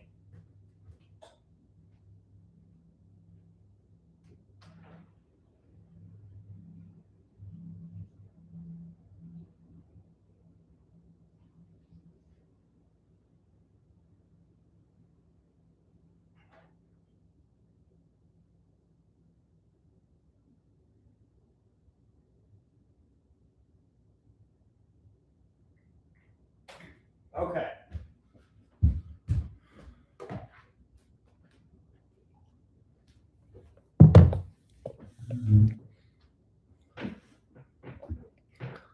Okay. Let's start with Pam. Pam, good to meet you in person. How you doing? Doing pretty good. I actually wanted to ask you about bill terror. So the agent, she wants us to come back for the inspection, and she's asking when can we do that. This is after she declined and rejected entry for the inspector on Tuesday, pretty much the day we met. Okay. Didn't they already inspect it? Yeah, well, he came Tuesday, like that day, but she declined them access, and that's because she was trying to invoke her own rules. And since then, I've pointed her back to the contract. I even gave her like a cure notice and everything, and she was really mad about that. And yeah, she's back on our terms now, and she just wants to know like basically when is the next day we can come. And I was just gonna let her know like whenever the buyer could. Okay. Okay. Let's call them right now and figure out if they need to. I'm sure they do. I just haven't heard about it. Yeah, I'm not sure why she was being difficult, but yeah, that's what she was doing. So what's happening right now, guys, is these people are showing me their deals and I'm seeing if I can solve their problems. So I'm going to call the buyer for his deal and see what's going on. And then is there a Devin here? What's up, stud? Do you guys need to get back out to Bellaterre? The agent said they're available for that now. Yeah, the fucking agent sent my guy away. Sorry, I don't know if you're live, but the agent sent my guy away. He sent him away because he said they wanted the appraisal and the inspection at the same time. So I had my inspector go out there, and he was ready to inspect. And the seller's agent was like, no, you're not getting in the property. So you schedule to have it inspected or appraised at the same time. So yeah, that's silly. Yeah, if it's available to get inspected, we can get it inspected. But we're trying to schedule an appraisal for like next week. It's frustrating, man. It's super frustrating. So it was very frustrating because it was like, oh, this is a great deal, and the client that wants it, they're just going through some chemo treatments right now, so they're not able to be available. But obviously, we want to get this thing locked up and ready to go. Are you saying that the seller's agent has to change her heart and will now let us get it inspected and then get it appraised? I'm with the student who has it now. Pam, do you want to explain what they said? But yeah, that's what she was requesting, but that is nowhere in the contract. And then also in our contract is the one that we use in the Discord. We have continued access. It says we have continued access through the close of escrow. So I literally put her on a cure notice and sent her an email. And that was yesterday. Today I sent her a cure day 2. And yeah, she's really flustered about that. She was really mad. She was sending me screenshots from the contract, and I sent her that screenshot, and she was really mad. But yeah, that's why she's on board now. And she's just like, whenever you guys can do the inspection, you can come back. And she kept asking me too, like, when is the appraisal? And I just kept ignoring her and telling her, we're going to do the inspection first. Yeah, because obviously, you got to think of it, we're spending $800 on an appraisal, and this thing comes back with, cracked foundation, which it shouldn't, because we had our property manager walk it, which is great. And that's the reason why we're moving forward with the inspection, to just check the true bones of the structure. It's like we got to put a contingency in there that says seller will reimburse us for an appraisal if the inspection is horrible. But obviously, if we don't need to do that, that's great. But I can line the inspection up probably. What's the day? Today's Thursday. Probably. I hate that the guy's not available on the weekend, so probably it has to be Monday. I could shoot for tomorrow, but I don't have a confirmation. I'll have to ask him to see if he can do tomorrow. Yeah, I tried for it tomorrow, but they can't do it tomorrow. But Monday would be good though. She said they need a 24-hour notice. Let's just shoot for Monday. That's fine. Let's shoot for Monday. Tentatively, and I'll confirm with Richard that we're able to get it done on Monday. But let's shoot for Monday, and good work on that contract part, because obviously that was very frustrating because my guy drove like 45 minutes from outside Detroit and then just gets turned away and can't even see the deal. And he's like, I sat in traffic for an hour for this, and then, it is what it is. So that's frustrating. Yeah, if we get confirmation, then that will be a win. Okay, aiming for Monday. I will coordinate that with you guys. Pam, do you want to just let the agent know and get back to me with the time, and I will coordinate that with Joseph? Okay. Should I shoot for like noon or something? Joseph? I can't. What I'll do is if you want, Richard, just put us in a group text and I'll coordinate with them. Okay. Yeah, I'm. Our operation between you and I will kind of cease to exist if your contact information is leaked. So I'm trying. Yeah. Okay, I got you. Then what I'll do, Richard, let me talk with Kevin, and I will text you back a time that works for Kevin on Monday, and then we can schedule it. Does that sound good? Perfect. Thank you so much. I appreciate that. So yeah, just let me know one, and I'll facilitate it. Okay. You got any other good news or good deals for me? I'm on the road for the next 20 hours. So. I'm going to call you probably 3 or 4 times in the next hour or so with deals. People are showing me things left and right. I just started, so I just did a breakdown of how we find these deals, and now I'm going to be reviewing them for the next hour or so. So yes, I will be calling you. Just keep your ringer on. There's definitely going to be something here that you want. How are we looking on that fiveplex? Were you able to get that signed and delivered so that way we can lock it up? I've got the guy right here. Devin, status on the 5 unit? Yeah, so it's signed at 220. I tried to drop it down to 210, but they said that they have a higher offer, so they wouldn't be able to drop it to 210. But so we're all good, Joseph. We're all good. Okay. We have it. To confirm, real quick, since he's on there, are these all VAs, like military guys living in this property through the VA program? That's what I was told. Yeah, that all the 4 out of the 5 that are occupied, they're VA. Let's confirm on that, because the investor really likes that. This is the guy that buys hotels, so he's a pretty big buyer. And when he saw this, he goes, "Yeah, let's wrap it up." But just definitely let's confirm on the fee part. Okay, I'll do so.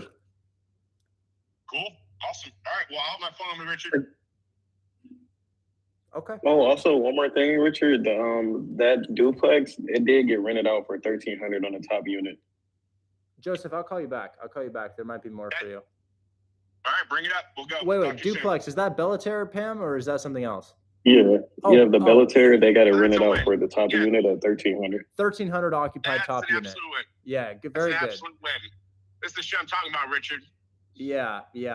My team came to me and said, "Hey, now that we have higher rent, can we raise the price on Joseph since it's only a 1K assignment?" And I said no, even though I'm literally getting $400 on this, if less.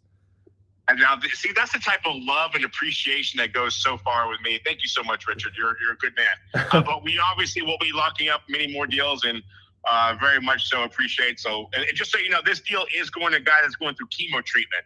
So he's going to be very appreciative of it as well. We won't. I don't. Once I say a price, man, I don't change that price. Definitely. Awesome. All right, big dog. All right, talk soon. That hurts. See you. Bye. Bye. So what's that, guys? I run these ads and I do these meetings, and my one-on-one meetings. Sometimes I meet with people who run small hedge funds.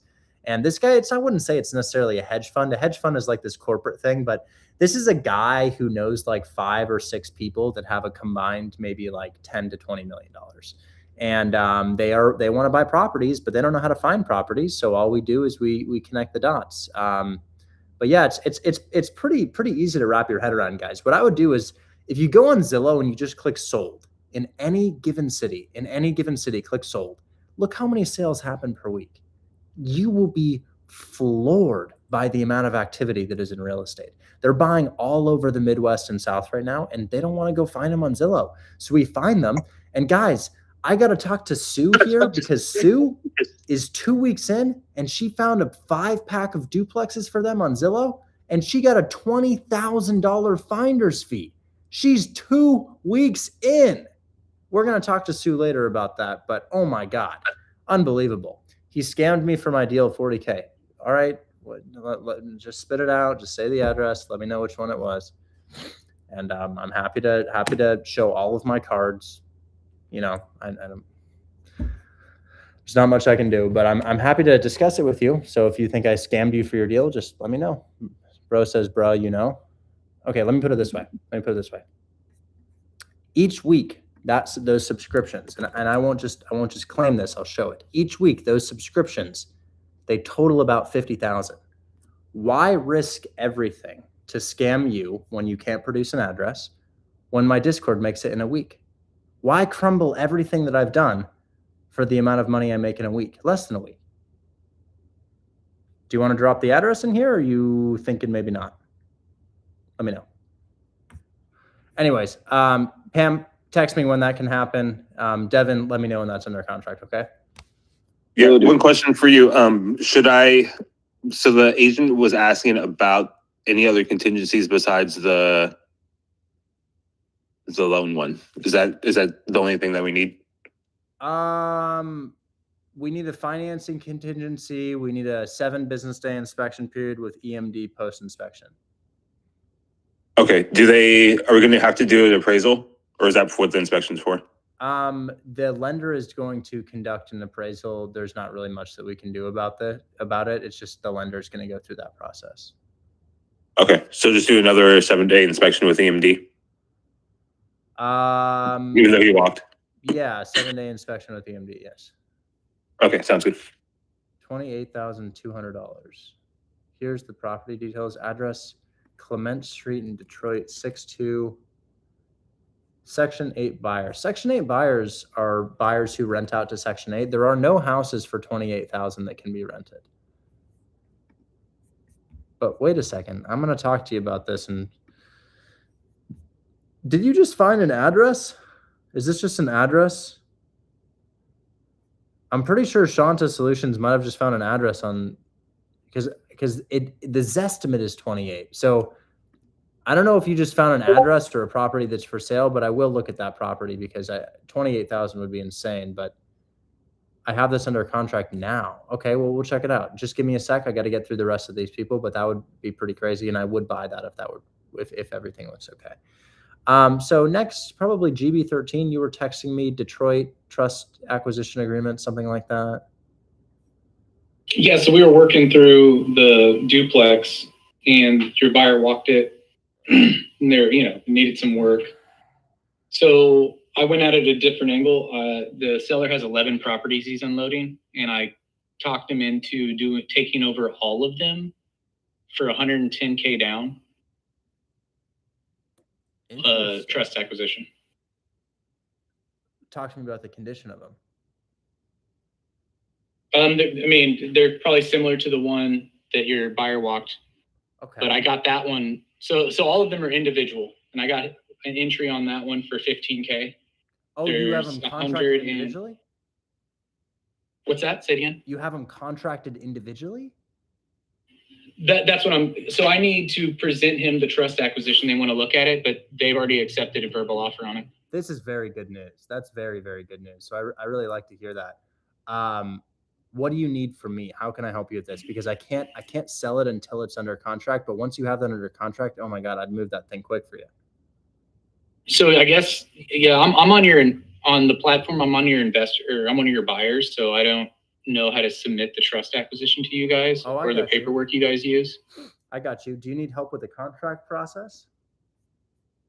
I've done one on my own. I don't know what your guys' process is. Okay. 13 or 12 or whatever that was would take me a long time. That would take me a while individually. Yep. But it's essentially the debt is 1.32 million, and the list price is almost 1.7, and I'm getting them all for 110K. So as the mortgage goes across all of them, it's not individually? They're all individually mortgaged. Oh, so you just add these together. Okay, so that's great. You're probably looking at 5 to 7K a pop for each sale. If you have 11, sure. It could be like 77,000, anywhere from 50 to $77,000. They all cash flow. So this is really good. The only thing left is getting over the signing objections, whatever objections they have there. But wow, that's phenomenal. We love to see that. I'm wondering how I can make this happen. I might want to put you with my TCs, and I might want to have the TCs. I tell you what. Get them across. Is there any other hurdle to cross with them, or are they ready for a contract? Yeah, they wanted it today so they could sign it. Okay.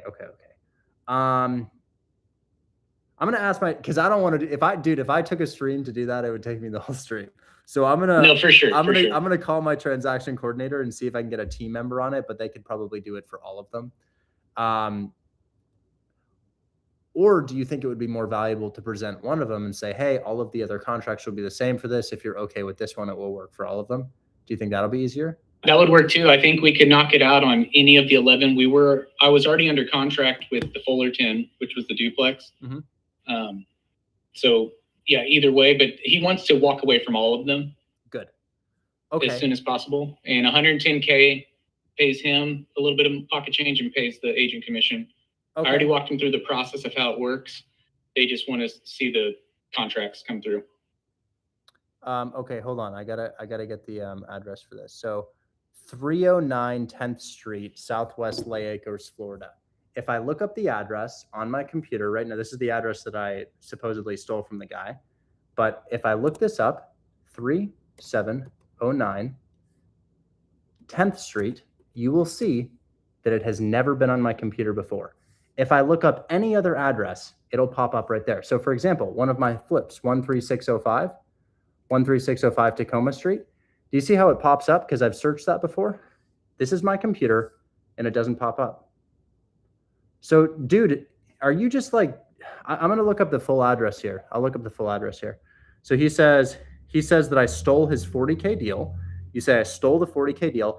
I bet your address didn't even close. I bet not only have you never joined the community, but I bet your deal didn't even close. And I bet it's not even your deal. I bet you just found a random house. So I'm going to look up the whole address. 3709 10th Street, Southwest Lay Acres, Florida. Do you see how there's no Zillow link here? It means that I've never looked up the address before. Do you see that? And then if I click on the address before, you can also see that the property is not purple. I've never clicked on this address before. And if I click on it again, it's a pre-foreclosure. It's literally a pre-foreclosure and it's an auction. You can't even wholesale auction-based properties. So this is not even a house that you could wholesale. I barely do deals in Florida. The house is not under contract. It's not purple. And the link doesn't show up when I look it up on my page. So dude, this isn't under contract. It's not a wholesalable house. The link doesn't turn purple and it doesn't show that I've ever been on this page before. So you just have to let me know, man. I'm curious. Are you just that down bad in life that you're like, yo, what I'm gonna do is I'm gonna come on here and I'm gonna drop random addresses and say you stole my deal. Is that just your game plan? This person says you can 100% wholesale it. I can't wholesale an auction property. You can't wholesale an auction property. You can wholesale a pre-foreclosure, but if it's an auction, it's bank owned. So there's nothing that I could do to wholesale that. So what bro did is he literally went on Zillow and found a random property and dropped it in the chat. He said I was too embarrassed to respond. I have a guess. I think the same reason that you're saying I stole your address is the same reason you don't have a profile picture on TikTok. The way that you look kind of results in a life that's painful. So you come on here and try to kind of project that onto other people. I think I think I got it. I think I figured it out. God, you're fucking useless. Okay, let's keep going. So I'm going to put you in a chat with my TCs and I'm going to see if I can get them to do the contract. That'd be dope.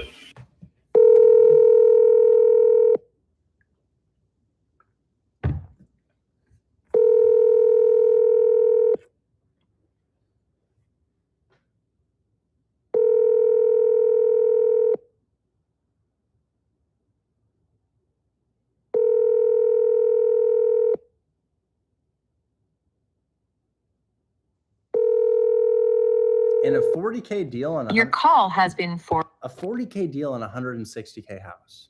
So what'd you do? Do you get it like half of list price, but not actually because it's not under contract with anybody? I'm just trying to figure it out. Can I get your phone number in my DMs? Oh wait, I already have it. Never mind. So I don't want you to have to wait. Here's what I'm going to do. Send me one of the addresses, one of the more turnkey ones, the one because Fullerton's kind of messed up, right? According to the buyer, yeah. Yeah. So I mean, it was laced up, but yeah. Send me one of the addresses, hopefully one of the more turnkey ones, and I'm going to do a contract for you right now. And then we can have my team do the rest of them because I worry that it might just take too long, whereas I could get a single contract done in maybe 5 minutes or so.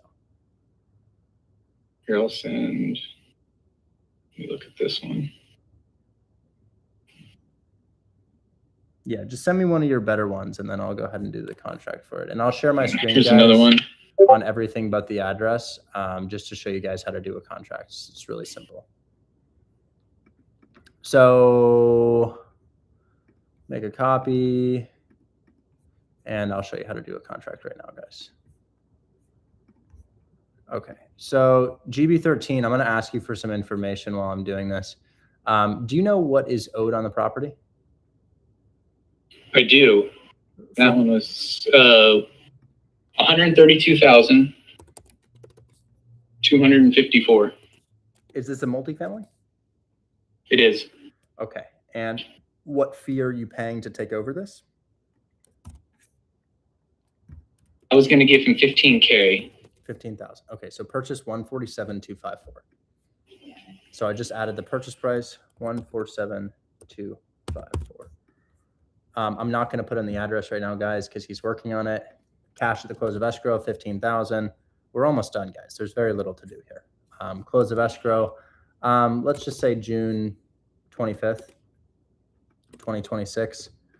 Then close title. Yeah, that should work. Sellers, I'll put that in information later. Buyer, do you want it to be you or do you want it to be me? How should I fill this out? So that was the other issue. It'll probably need to be me because I guess they've fielded about 100 of your guys' calls. So. No worries. No worries. Here, I can drop it in the chat. Yeah. Yeah. Just put your info right here. We don't need your telephone. Just we don't need your address. Maybe buyer and then email, and then I'll do the rest. Seller, yeah, I'll just put my holding company.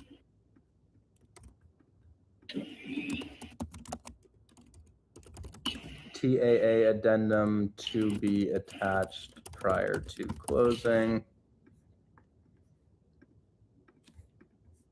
And then all I do is change this from Texas to, this is in Michigan, right? Yes. And then I'm going to delete my name and I'll send you this copy. So approved and accepted, let's say. So you will get them a contract today, at least one. Sure, I'm going to leave this blank and editable so that you can adjust this. And then 7 business days, seller, so as far as the seller's name, you can find that on PropStream. If you search that, it'll show that. Yeah, I got the mortgage statement, so I got all the information. Great. Okay. So all you need to do on this contract is you're going to put in your signature right here, which you could do via DocuSign or Apple. Then you're also going to throw in your property address, which I didn't want to include in this. And then also your seller's name. So property address, seller's name, and then at the very bottom, your information. Okay. Also, you have the buyer's name too. So you've got to put in your information here and then again at the bottom. Do you guys use? So this is just a PSA. Do you guys have a trust? So the trust document trust documents are an addendum that we add, and what I wrote in here. And I can also show you old documents. So these are an addendum that we add, but what I can do is I can get you old trust documents from a different transaction and say, this is to be prepared prior to the close of escrow, if that helps. Cool, yeah. I can cook that up if it has any information in there. Yeah, let me see if I can find it really. I think it's already been redacted, so let's see if I can find.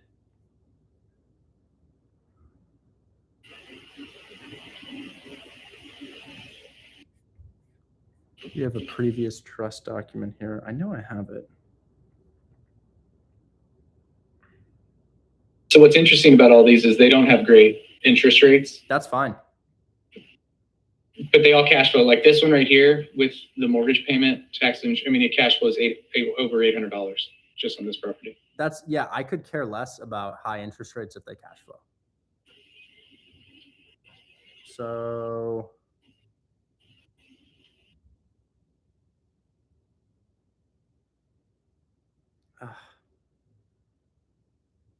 God, I had these. I just don't know where they are. Maybe.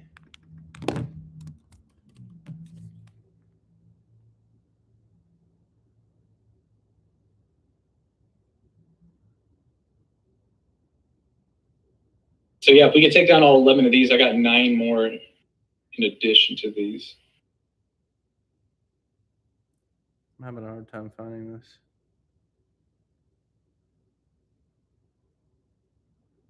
Sample.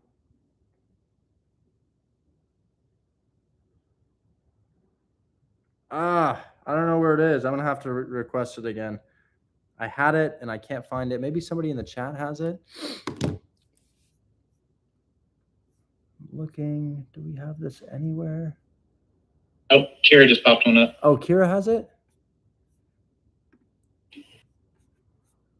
Trust example. Hopefully this is it. Let me just see.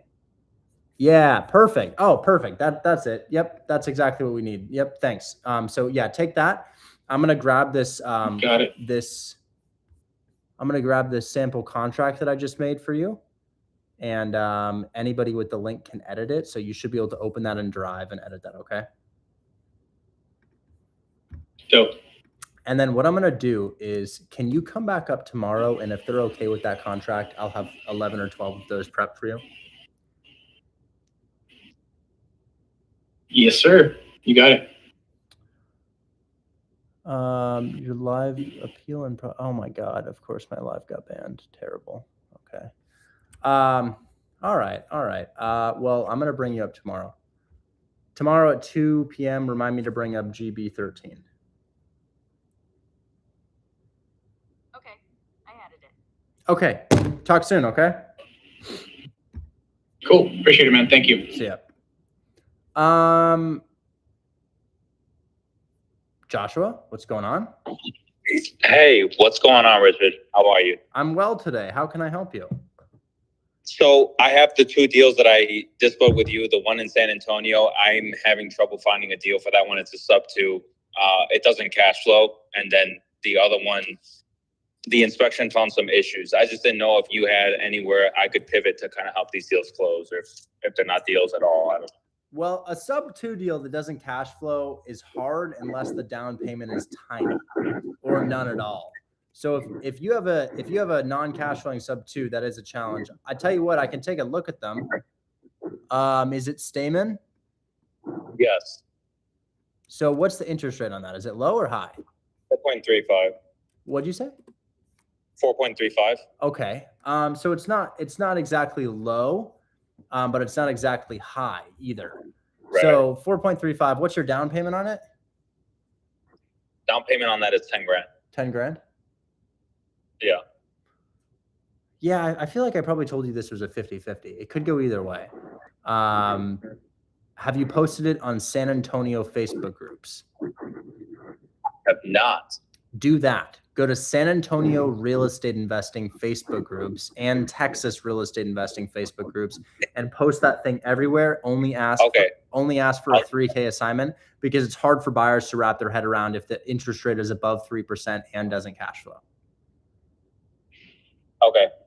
I'll do that. And then as for the Detroit one, just the inspection came back with a couple issues for the buyer. I have the JV assignment signed with this guy, but I think he found a couple issues on the inspection. So yeah, that happens to half of them, dude. Half the agents say, "Hey, we're in good condition," and we go in and it's like, "Wow, that's 10 to 15K rehab." So you really have to press on them to figure out if they're lying to us. Yeah. All right. I think he's gonna renegotiate. I don't know if there's gonna be anything there, but otherwise, yeah. Yeah, always try to renegotiate, because they promised you that it was in better condition, and if that's not the case, no, that's not the case. Right. All right. Sounds good, bro. I appreciate your time. Thank you. Absolutely. Here to help. Talk soon. Bye-bye. I want to say maybe like Logan was next. Sorry if I'm skipping people. I'm not trying to. Logan, what's going on, man? How you doing? Hey, Rich, can you hear me? Yes, I can. How can I help you today? All right. Usually my internet sucks. So I got 2 triplexes in Phoenix, Nice. but I'm not sure if the numbers are going to work out. I don't have prop streams, so I can't really get full mortgage information on them. The first, I sent you the 2 addresses already. Okay. You want me to pull these up and kind of tell you what I think about them? Yes, please. Sure. Okay, let's check it out. The one on Atlanta Avenue, it might be off market now. The realtor told me that, I don't know, she sounded like she was kind of done with the property and that they were probably going to pull it down soon if it didn't sell. Okay. So I'm not sure. Well, let's run through it. First thought, the interior looks to be good enough, close to turnkey. Doesn't really look like it needs any work. Second thought, they owe $462 and they have an asking price of $545. Do you know if they've lowered that price at all?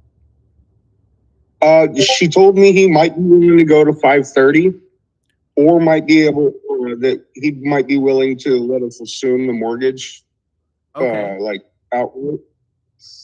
The assumption is slightly different than what we do, but sometimes we can convert those individuals. The estimated value is 516 and they owe 462. We could probably give them 40 or 50K to take over the debt, depending on the interest rate and cash flow. I would imagine your rate is about 6%. Is that accurate? What I saw on PropWire was like 7.1 or something, but I don't know what the PropWire is. No, that's okay. It says 6.96 for me. So taxes are very, very cheap here. I would imagine you have an all-in mortgage payment of perhaps $3,500. Now, this is a 3,600 for PITI, Great. and they're renting out 1,500 each with tenants in place. Okay, so we bring in 4,500. We're paying. Okay, so now I'm thinking we pay 45, or we bring in 45, but we're paying 36. That's kind of even, no cash flow, right? I think we could take it over, but I think you could take it over for maybe agent commission only. So maybe the agent is okay with $10,000. I don't know if the seller would go for that since they're looking for seemingly about 90K to take over their debt, or maybe 70K to take over their debt. But I think we could take it over for about 10K. The reason I say that is we have long-term leases in place and we have pretty break-even cash flow when we factor in expenses year end. You make some money, so maybe we could do up to 15K, maybe 12 to 15K to take over this debt, which is the seller leaving some money on the table. But what's important to note is they bought it for $485 in 2023, and we're giving them just about $485. So we haven't seen a lot of appreciation since the time that they've owned it because interest rates have been pretty high that entire time, you know? Yeah. So yes, we could do a deal on this property, but high interest rate, not super high cash flow, not immensely desirable property, but good location. I would probably just want to do agent commission only to take over that debt. And I don't know if you're able to see it on PropStream or whatever, but like I said, she was sounded like she was just done with dealing with this property and said that they were probably going to pull it down soon. And that was a little over a week ago. So it might be off market now. So we might just be direct to seller. Yeah, it looks like the house is still for sale. I could be wrong about that. But the next one that you sent me appears to owe 161 with an estimated value of 450, which makes me think, wow, how are we going to get them the remaining equity? Okay, yeah, because he was telling me that the mortgage information on that second one on 25th, he said the mortgage information was confidential and he didn't have it. I'm guessing it's a VA loan. I don't know.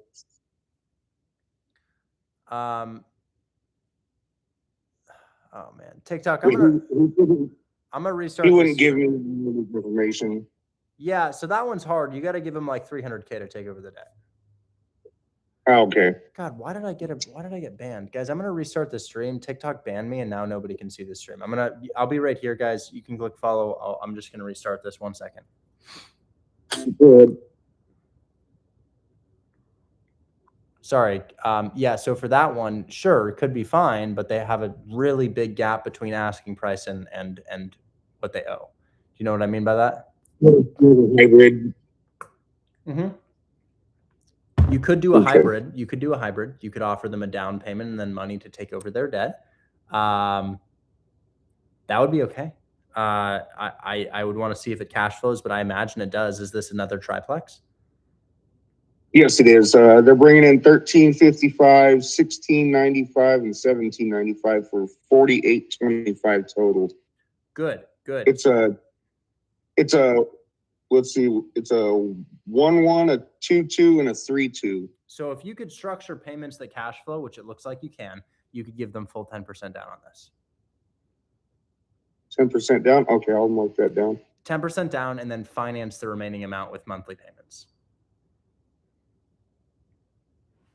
All right.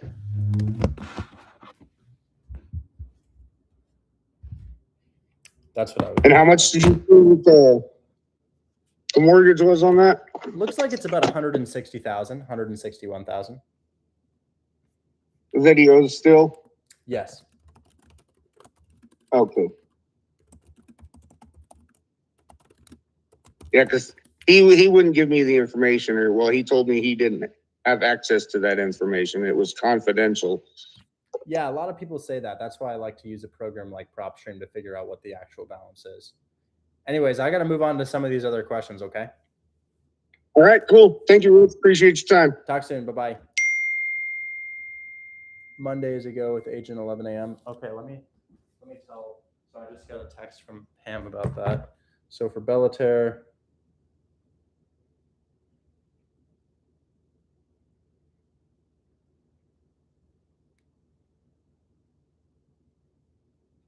$11 a.m.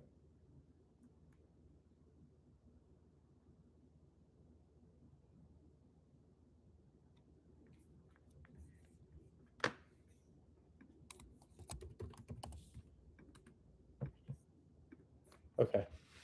Next is Mr. Drake. Drake, how's it going, man? Oh, not bad. I'm gonna send it to your DM on Discord. Yeah, the trust acquisition in Mobile. Great. I want to know if I offered too high for to the seller. So I worry about cash flow on this. I offered. Huh? I worry about cash flow on this thing. Is this a negatively cash flow? Hey, there should be plenty of cash flow with it. Oh, really? Because they owe $299. It's hard to make a property. They owe $299. They're asking for $270. Or they're asking $300 and they owe $270 on it. Okay. Now, usually these things don't cash flow at all, and I can see some pretty steep negative cash flow here. So that's hard to call an investor and say, hey, you want to buy this thing? It negatively cash flows. The only way I can get them to do that is if the interest rate is like 2 or 3%, or it's a 4, or if the property has a really low down payment. So here we've got a medium interest rate at 4%, which 4 is not bad, but people really start to get interested at like 2 to 3%. Medium interest rate at 4, and then not a lot of cash flow. And the reason I say that is because their mortgage is $1,600, but taxes and insurance are a bit higher than that. So taxes and insurance, I would imagine another $300, $400. So they probably pay about $2,000, and I would imagine the house rents out for about $2,200, which is break even cash flow, you know? So when I was going off of Zillow's estimate for rent was like $24.50, and then I show that they're just principal and interest payments at like 14. So principal and interest payments are a bit higher than that. Principal and interest are $1,584. Taxes and insurance, $2,000 for taxes. Insurance is probably about $100 for a property like this. So you can do $2,000 divided by 12. That's $166. You probably pay $266 in taxes and insurance. 266 taxes and insurance, 1584. So 1584 plus 266 is 1850. Now this property also has an HOA on it. The HOA is 250 a year. 250 a year, so negligible HOA. So yeah, it looks like you pay about maybe 1880 per month, maybe 2000 per month, and rent right now appears to be about 2200 per Zillow. Now remember, real estate investors take 20% off the top, so you always have to look at a rental figure as 20% less than it is. So for a property like this, man, I would probably get it for like $5K down or less than that. It's really hard for real estate investors nowadays to buy properties that don't cash flow particularly well. Right. We can always shoot our shot if you offer them something like 10 or 15K down. It's just, in my experience, cash flow is really important. And the only way that I can avoid that I can sell a property that doesn't cash flow is if it's $0 down. So I have 2 deals in closing right now that don't cash flow. High interest rates, no cash flow. What's the difference? I got them for $0 down off of Lightning Leads. What's Lightning Leads? Guys, Lightning Leads is a program within Buy Box Cartel that shows you failed listings after they've canceled the listings, failed listing, and then you can skip trace them and have a conversation with them about taking over their debt. And we have multiple of those in closing. The last one was that 13K deal that we closed today. 433 Allen Street was a Lightning Leads deal. So go to Buy Box Cartel, check that out. Anyways, Drake, does that make sense? You're always welcome to submit it to us. Yeah, so when I pull it up on Deal Machine, it's showing that it's at the monthly payments at 1466. Yeah, you could totally check. I mean, it's not that big of a difference from where you're at 15 something, but I mean, that's still that $100 difference. Yeah, so get a mortgage statement from the seller. So whenever that's what I was asking. Yeah, whenever we're doing a deal like this, we always want to see the definitive information, because you're right, these are just estimates. We don't really know either way. All right. Talk soon, man. Okay. Yep. Yeah. Next, we have probably Ricky. You've been here for a while. What's going on, Ricky? Hey, I got an off market. I sent you the address. I just wanted to get your opinion on it. Great. Let me go ahead and check this out. Is this Baldwin Ave? Let me check. Yeah. Both rented for $1150, so it's bringing in, what is that, $2,300? So that's what he told me initially, but then he told me he was driving. He didn't know the top of his head. One's renting for $1,020 and the other one just vacated, but they got someone interested at $1,100. Okay. House looks like it needs a new roof and new siding, which is definitely a challenge. I would prefer creative finance on this thing. I can see that the interior is not in terrible condition, but if you zoom in on the rehab, it doesn't look to be done tremendously well. So I want to let you know half of these fall through an inspection, and it's because of things like this and people overlooking them. I know it's really easy to overlook this stuff, but an issue like this could be kind of expensive. So this is right here. It looks like the roof is pretty old, and it looks like the siding is pretty gross, and that the windows are pretty gross as well. So that's all fine as a rental property, but I would want to get this on creative finance terms, because I worry that you might fall through an inspection. So sure, I could get a buyer interested, but I don't want it to fall through an inspection every single time. And I just worry that this thing might not be good enough to sell to our buyers. All right, yeah. I also had a question, because he was saying I offer seller finance on this, and he said they keep saying land contract deal. What's the difference between those two? Yeah, so a land contract is a seller finance deal in which the buyer holds title, and it's very close to what we're asking them to do. So the reason why the buyer wants to hold title in a land contract is because they don't trust us. How could they, right? They don't know who we are. A land contract is a seller financing arrangement where they still own the property. They're just letting us make payments.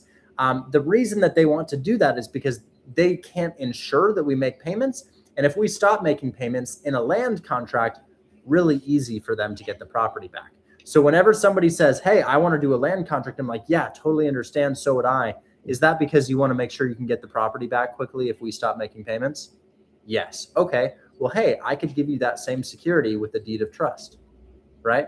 A deed of trust is an instrument or a document that we can use that allows them to bypass the foreclosure process, meaning that we still get to hold title because that's the only difference. Seller finance, we hold title and make payments to the seller. Land contract, seller holds title and we make payments to the seller. But the reason the seller wants to do the land contract is because it's really easy for them to get the house back. Really, really easy to get the house back. However, we can provide that same protection for them with a deed of trust. So I always like to say, I totally understand why you'd want to do a land contract.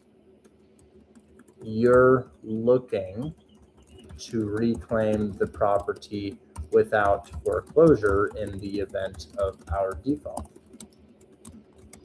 I can provide this, and there's all kinds of typos in here, so careful about this, but I can provide the same security using a deed in lieu of foreclosure. I would like to hold title so that I can get the tax benefits of ownership, but I want to make sure you're still protected. Perfect. All good? Yeah. Just one quick thing. Do you think if I got this at 130? 130. So I think your cash on cash return at 130 would be good. And you're welcome to do that. And we could probably find you a buyer for that. But man, if you need a new roof and new siding, that's $20,000 and it will fall through during inspection. And I'd love to avoid that. All right, gotcha. So you can ask about the roof and siding, but if it's really old and gross, which from that far away picture, it looks like it might be, that does present a bit of a challenge. Gotcha. Thank you.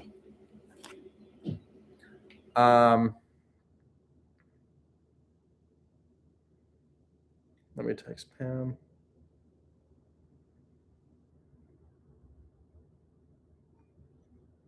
Okay. All right.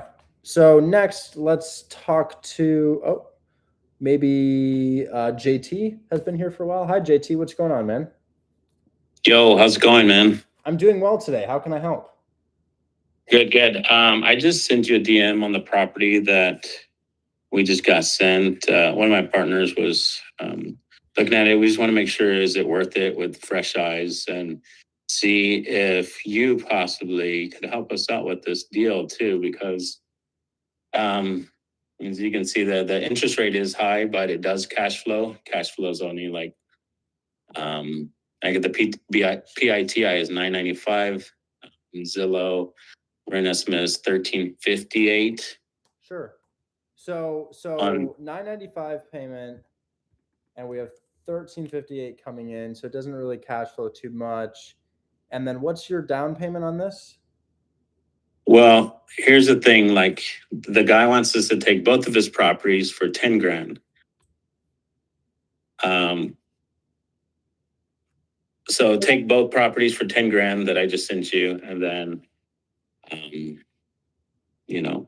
basically just make him a monthly payment, or, take over the payments, give him 10 grand, then take over the mortgage payments. We get both of them. Yeah. Okay. Can you get me mortgage statements to confirm or do you already have that? I do have it. Great. So you can confirm that the PITI is $995 and 1029? Yes, sir. Okay, I'll make a call. I don't know if my buyer would be interested because there's not much cash flow here. Yeah, no, that's my only thing. Like, I just sent you the details there. I'll give him a call. Just a sec here. Okay. The San Diego condo is $0 down, David. No cash. These are in Detroit.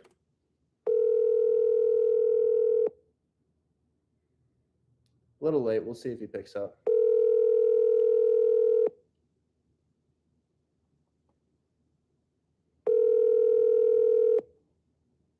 I'm sorry, you can't.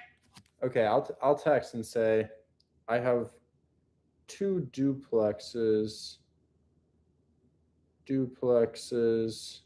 on mortgage takeover agreements in Detroit.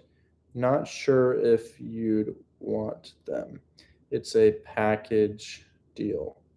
Rent on one is $13.50 with PITI.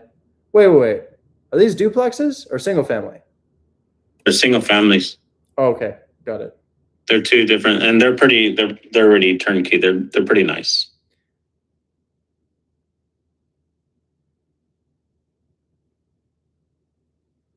Rent on one is $13.50 with PITI of $9.95.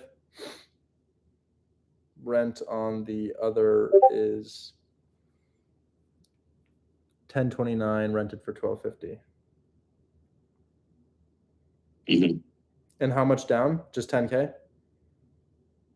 10K down. 15K down for the both of them.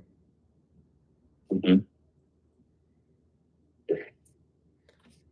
Okay, I sent it to a buyer. I'll let you know what he says. But my feedback on that is you're break even, if not negative cash flow on both of them after year-end expenses. I would not buy that if I were a buyer just because of the cash flow. However, this buyer makes weird decisions. I've seen him do things that I wouldn't do in the past, and maybe he will again. All right, awesome. Thanks, man. I appreciate your time. Yeah, absolutely. Talk soon. All right, man. Next is going to be the guy who is in my text today. Thumbs up 00. You texted me asking you to bring you up. How can I help you today?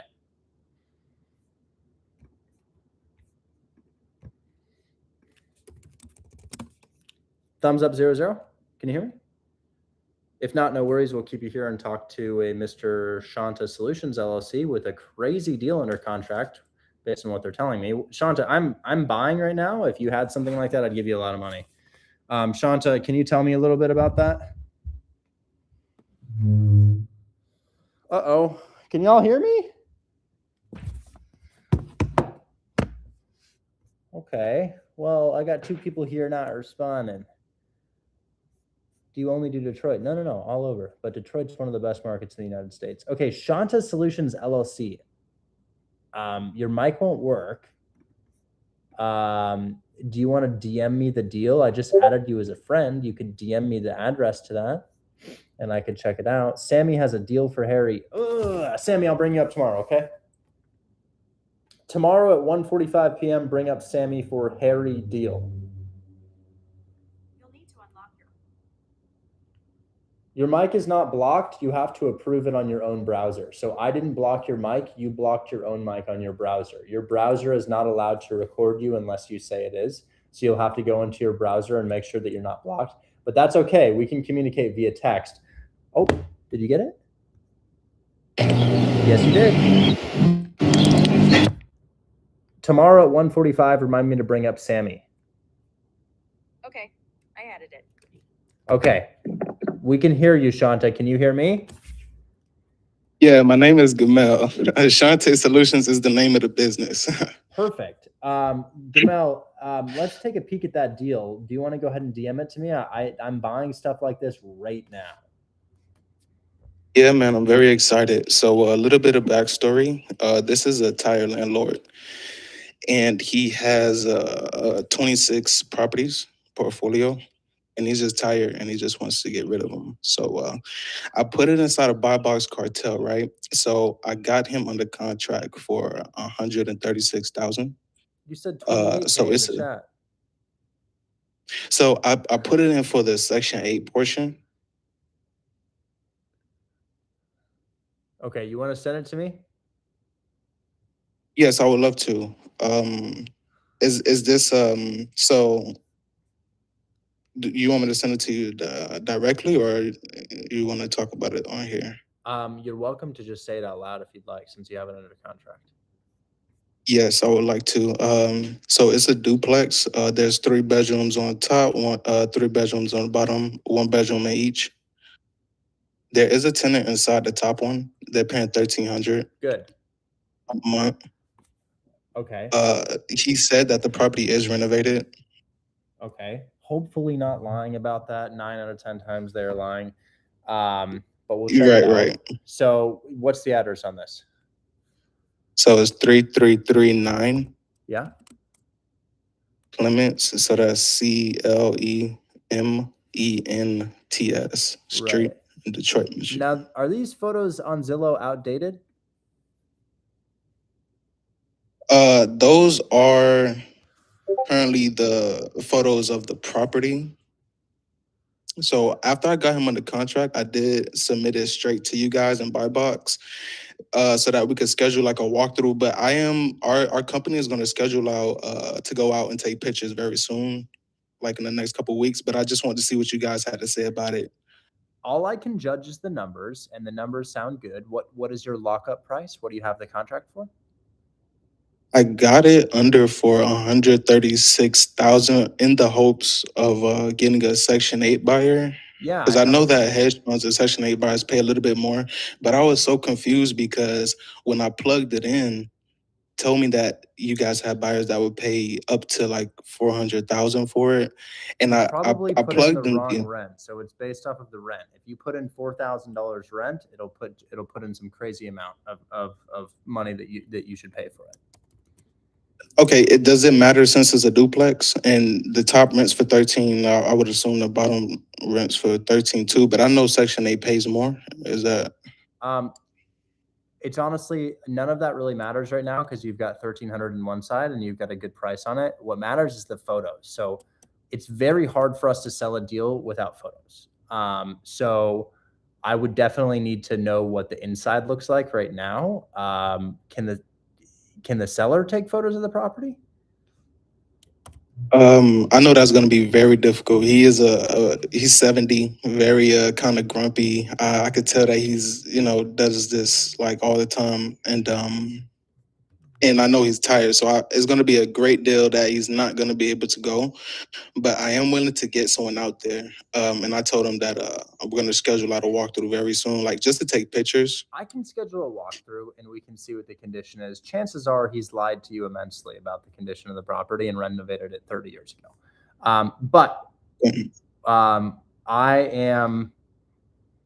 So how do you feel about the other property? So he has 26. He say he's done. Like he wants to just wholesale, basically. Like he's trying to get rid of a lot of properties.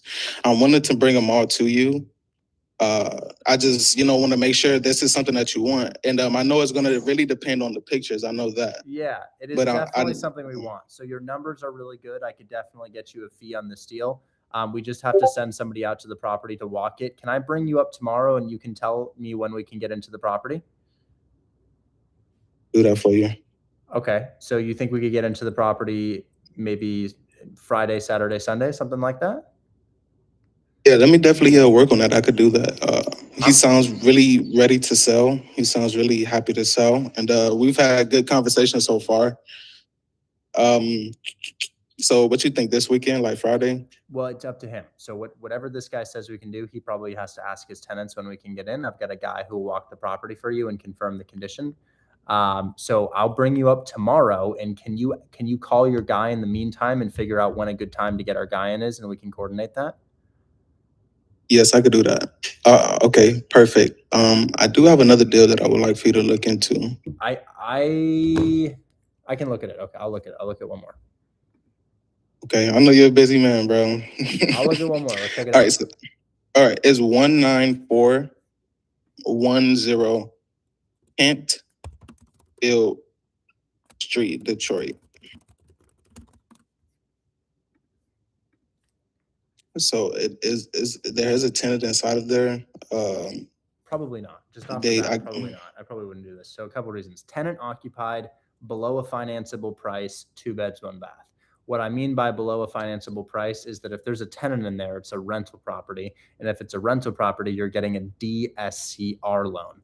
DSCR loans rarely fund below 50 or even 55 or even $60,000. So hard to get a lender to fund a rental property below $55,000 simply because they don't really make any money, the lender. So they don't really want to grant a 30-year mortgage on a property like that. The other thing is 2 beds, 1 bath is a super undesirable type of property. So unlikely on this one. The way that I would get this done, creative finance. Offer the guy 55, 60K, offer him 5 to 7K down, maybe even 10K down in monthly payments, and then we could make it happen. But it's got to be a creative finance deal. Okay, so I got him under for 32K cash. Offer him 50K for seller creative finance, 7K down. So I love your creative finance offer. Your cash offer, maybe somebody would buy it in cash, but people hate 2 bed, 1 baths. They just hate 2 ones. Okay. Well, I did plug it into Buy Box. It did say that they had a few people that would buy it for 34 cash. They might. Is that it's very possible. It is very possible. I don't know why they'd be buying it for it's not about value. It's just, to me, I don't understand why people buy rentals in cash, but people do. So, the way, if you want to sell this, you can post it on Buy Box Cartel Marketplace. I'd also recommend Facebook groups. Guys, everybody's sleeping on Facebook groups. Facebook groups are so powerful to find buyers. But that's how I sold all of my deals and all of your deals before we had our own buyers list. We built our buyers list in Facebook. So guys, post on real estate investing Facebook groups. Yeah, you might be able to find somebody who's like, you know what, I'd do something with this. But for me, a 2 bed, 1 bath is an undesirable type of property. Okay, sounds good. All right, so I'll repitch the creative finance, because the is with a real estate agent. He's very cool. We had to redo the contract a few times, but he's really willing because it's a distressed property, and I know that we could do a lot of deals with real estate agents. So I can do that. See what he say. And I did speak with you one other time. I was on TikTok. It was G Lion Music, and I was asking you a few questions.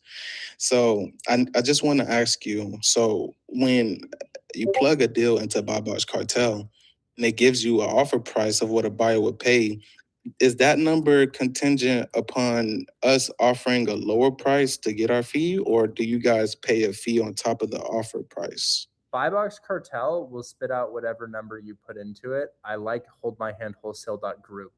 HMHW.group. So HMHW.group is a more effective Buy Box Cartel, and I would. Yeah, I know about that. How do I post in there? What do you mean by post? Like, should I submit okay, so what do I do when I get inside of Hold My Hand into this website? Yeah. I'm no longer signed out. There we go. Okay, check it out. So let's say I wanted to do a deal on, well, if I put in a lot of these properties are going to be unhappy. So let me just find us something that we'd like. So I'll just grab one of my deals that I've been doing. So I like this one, Emerson in Indianapolis. Let me just make sure that, well, no, we liked this one too. We liked this guy right here. So this guy's listed for 85, and he's got a tenant in place as of today at 1448, which is great. So I'm going to grab the address. I'm going to go ahead and click Tools, Deal Analyzers. Can you see my screen? Yeah, I can see it. Calculator. And I'm going to put this in. 85,000. Rent, 1448. Property tax, let's call it 100. Monthly insurance, let's call it 150. Desired profit, let's say I'd like to make $6,000. It's going to tell me what to offer. Saying I should offer them $67,000, and I could assign it for $73,000. And then it's also going to give me an LOI right here. So this is the calculator that I would use if you're looking for an offer calculator here. But it could spit out an insane number if you put in an insane number. So if you put, if you're like, what, Section 8 says $2,000 a month in rent, it's going to give you a crazy number. So how do I go based off of, because I do my research to find out how much a property's HUD rent is on, like ChatGPT and Google. Is that not accurate? Yeah, they're just sort of lying to us. So this, we used to think it was accurate, and in some markets like Cleveland, it's more accurate. But this is largely like fabricated. This is the most that they'll pay. The most that they'll pay, right? It's not necessarily what they will pay. Oh, okay. What is this the official website right here for? Yeah, but man, I would just disregard it. I like to use Zillow. Okay. All right. Okay, so I guess I'll come back on tomorrow, and then I'm gonna get that information for you from my seller to see if we could get someone out Friday.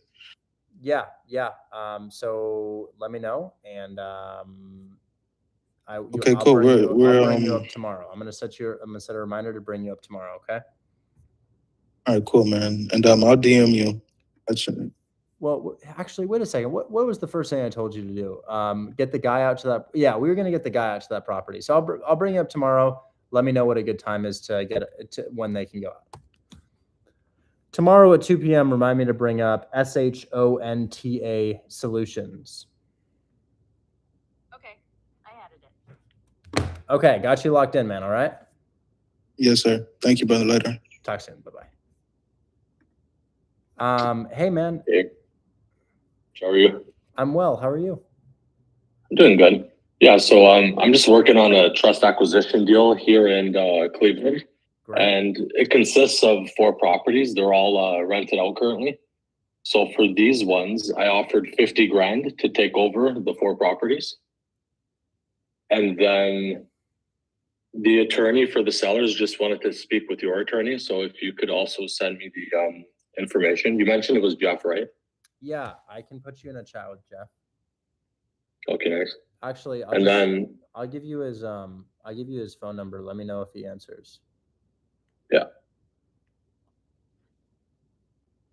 This guy isn't an attorney. This is the guy who sets up all of our trust agreements, but he might as well be an attorney based on how long he's been doing it. So he's happy to go head to head with an attorney.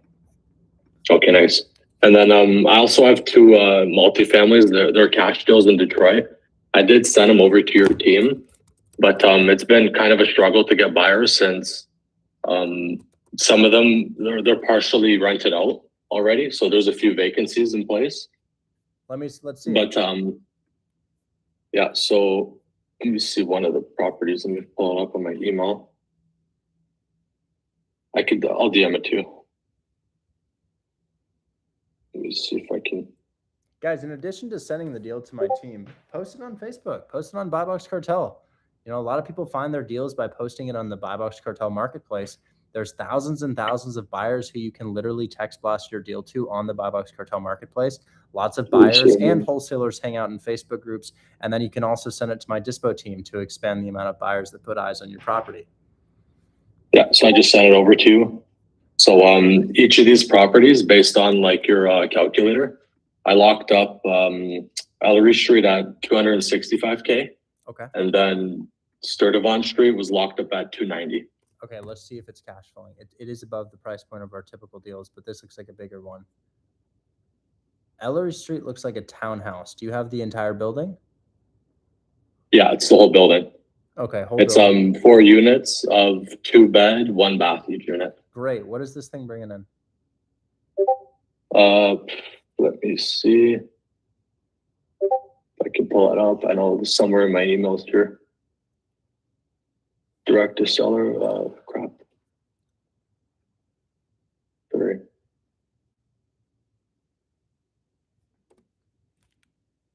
Tomorrow at 1:30 p.m., remind me to bring up MJ Wade for deal of choice. Okay, I added it. Sorry, MJ, I forgot to bring you up today, man. It had been some time since we went live. What do you think about FSBOs? Good opportunities, but heavily hammered. Best route to submit a deal to your dispo team. Type #submit in the chat right here. Yeah, so sorry. For Ellery Street, there's 3 units leased at 900 each. Okay, 2,700, and then the other. And then there's also the 4th unit. The seller said they also have someone interested for 1,200.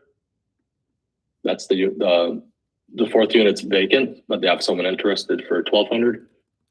Okay, so 2,700 and then plus about 1,200. I'm going to call it 1,100 just in case. So it'll bring in $3,800. We're going to take 20% off the top. So it just needs to cash flow at 20%, and then we can find a buyer.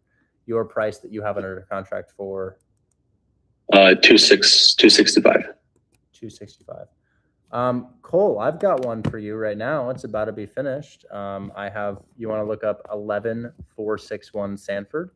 I said that to you for 140. I give you my flip. I have them flipping a duplex in Detroit. It'll rent out for about $2,400. It's 11461 Sanford. It'll be done in about a week and a half, 2 weeks. If you want, Cole, I'll go ahead and we can have a conversation about it right now. You say you have it for 265? Yeah. So let's just say hypothetically buyer pays 275 for that. Their down payment on 275 is going to be, what is that, 53,000?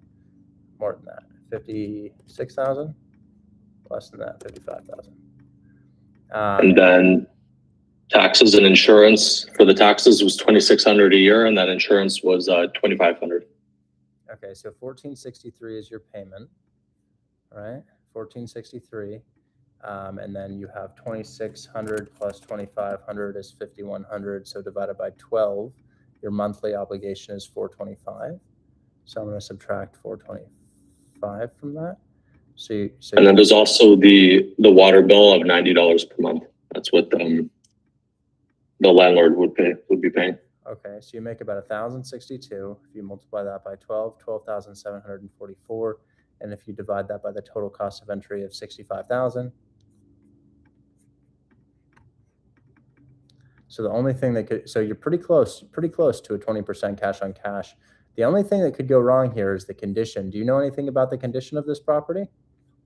Yeah, so for this one, they actually had the fourth unit just renovated, and also all the other units were also all renovated in the last year or so, because they bought this a year ago and they just finished renovations in February this year. Okay, let's hope they're not lying to us. I could send this to my buyer.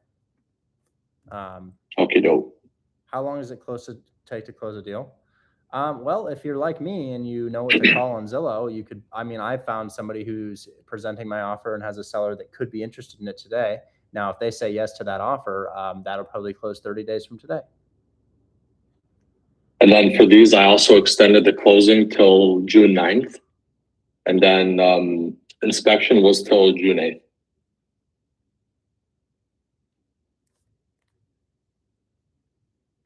All right. And then I have Sturtevant Street. Hold on just a moment. Let me make a call.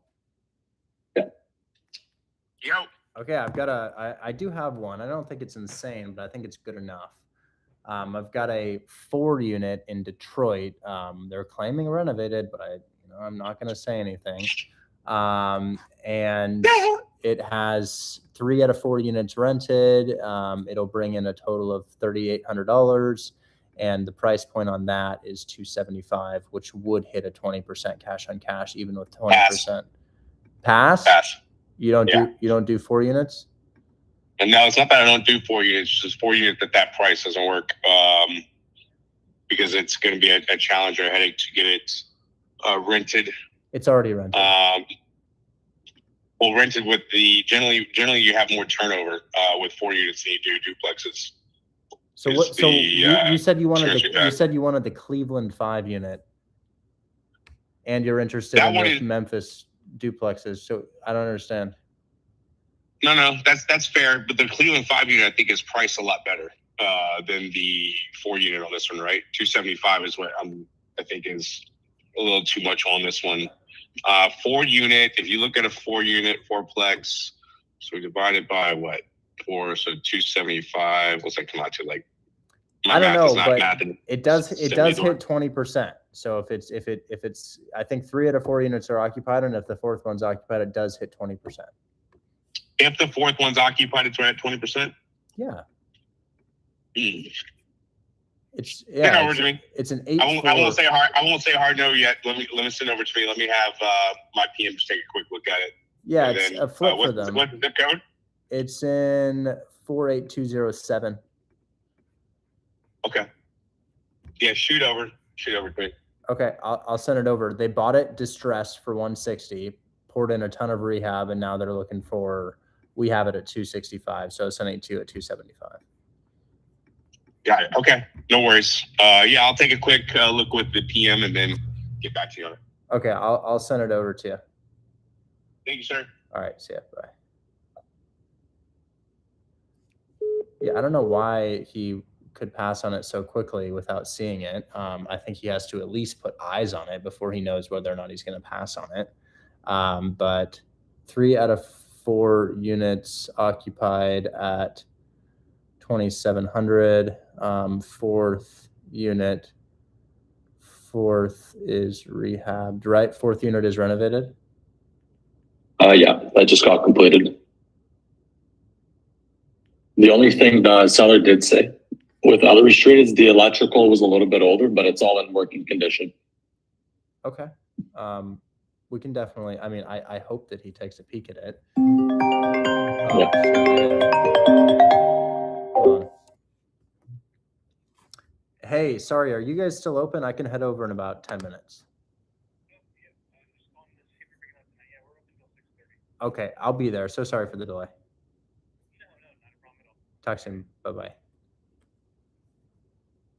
I gotta go pick up my car. Yeah, so I'll let you know what he says about this. I just told him I'd go pick up my tires in 10 minutes, so I kind of got to head out here, but I can talk more tomorrow about this, okay? And then, sorry, could I also go over my Sturtevant deal real quick? That's from the same seller. What's the price and what's the rent? $290, and 2 of the units are leased for $900 each. And then there's the third unit's leased for $1,000. And That's like the same as this one, except for $20,000 higher, and this one's kind of on the edge. Yeah. I'll review it more tomorrow, but man, knowing what he just said, and then, now we're selling it for $300 with the same rent. So it is important to keep the price point low for a good cash on cash return. But I'm gonna we can talk more about it tomorrow. I do need to talk to you tomorrow to figure out what he says about that deal. So we'll talk tomorrow. Okay. Oh, awesome. It's also in I think Almira's handling this deal too. I would say that if you want those multifamilies to sell, keep them cheap. Keep them really, really cheap. We can definitely do 4 units, but try to keep those 4 units cheap, because the higher the price goes, the more that interest rate has an effect on the numbers. Yeah, exactly. And Cole, anybody can join Bob's Cartel. But anyways, I gotta go. We'll talk soon, okay? Yeah, awesome, Richard. Guys, thank you. I'll do a quick giveaway. I kind of gotta go, so I'll just do a $20 giveaway. I'm gonna give away $20 to a random person in my chat right here. And I promise we'll look at more questions tomorrow. So Cole says that he wants to buy houses. Cole, I don't really have time. I usually stay under 160. Okay. Well, Cole, I've got I have a 12 unit on market, cash flowing 150. That sounds really good. I'd love to see it. I'd love to see it on Discord tomorrow. I just really have to go. Cole, Cole, I would like to talk, man. I'm going to give you my cell phone number. If you're wanting to buy these properties, I produce them monthly. I'm not just talking about the ones that we have wholesale. I'm talking about my fix and flips. I fix and flip a lot of multifamily, Cole. So Cole, if you're a buyer for that stuff, I can feed you these renovated properties. So I'm gonna DM you my cell phone number, and reach out to me, and I'll send you a deal.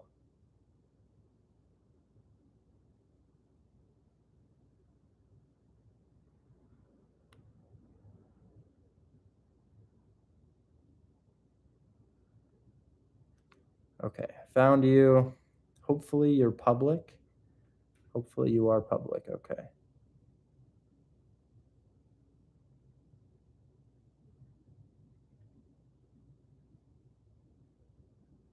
Almost done with rehab. Okay. All right. All right, Cole. If you want my duplex, shoot me a text. I've got more of them too. Anyways, let's give away $20. Let's give away $20. So I always like to ask like a little trivia question at the end of this. Let's find out. I'm going to do a real estate one.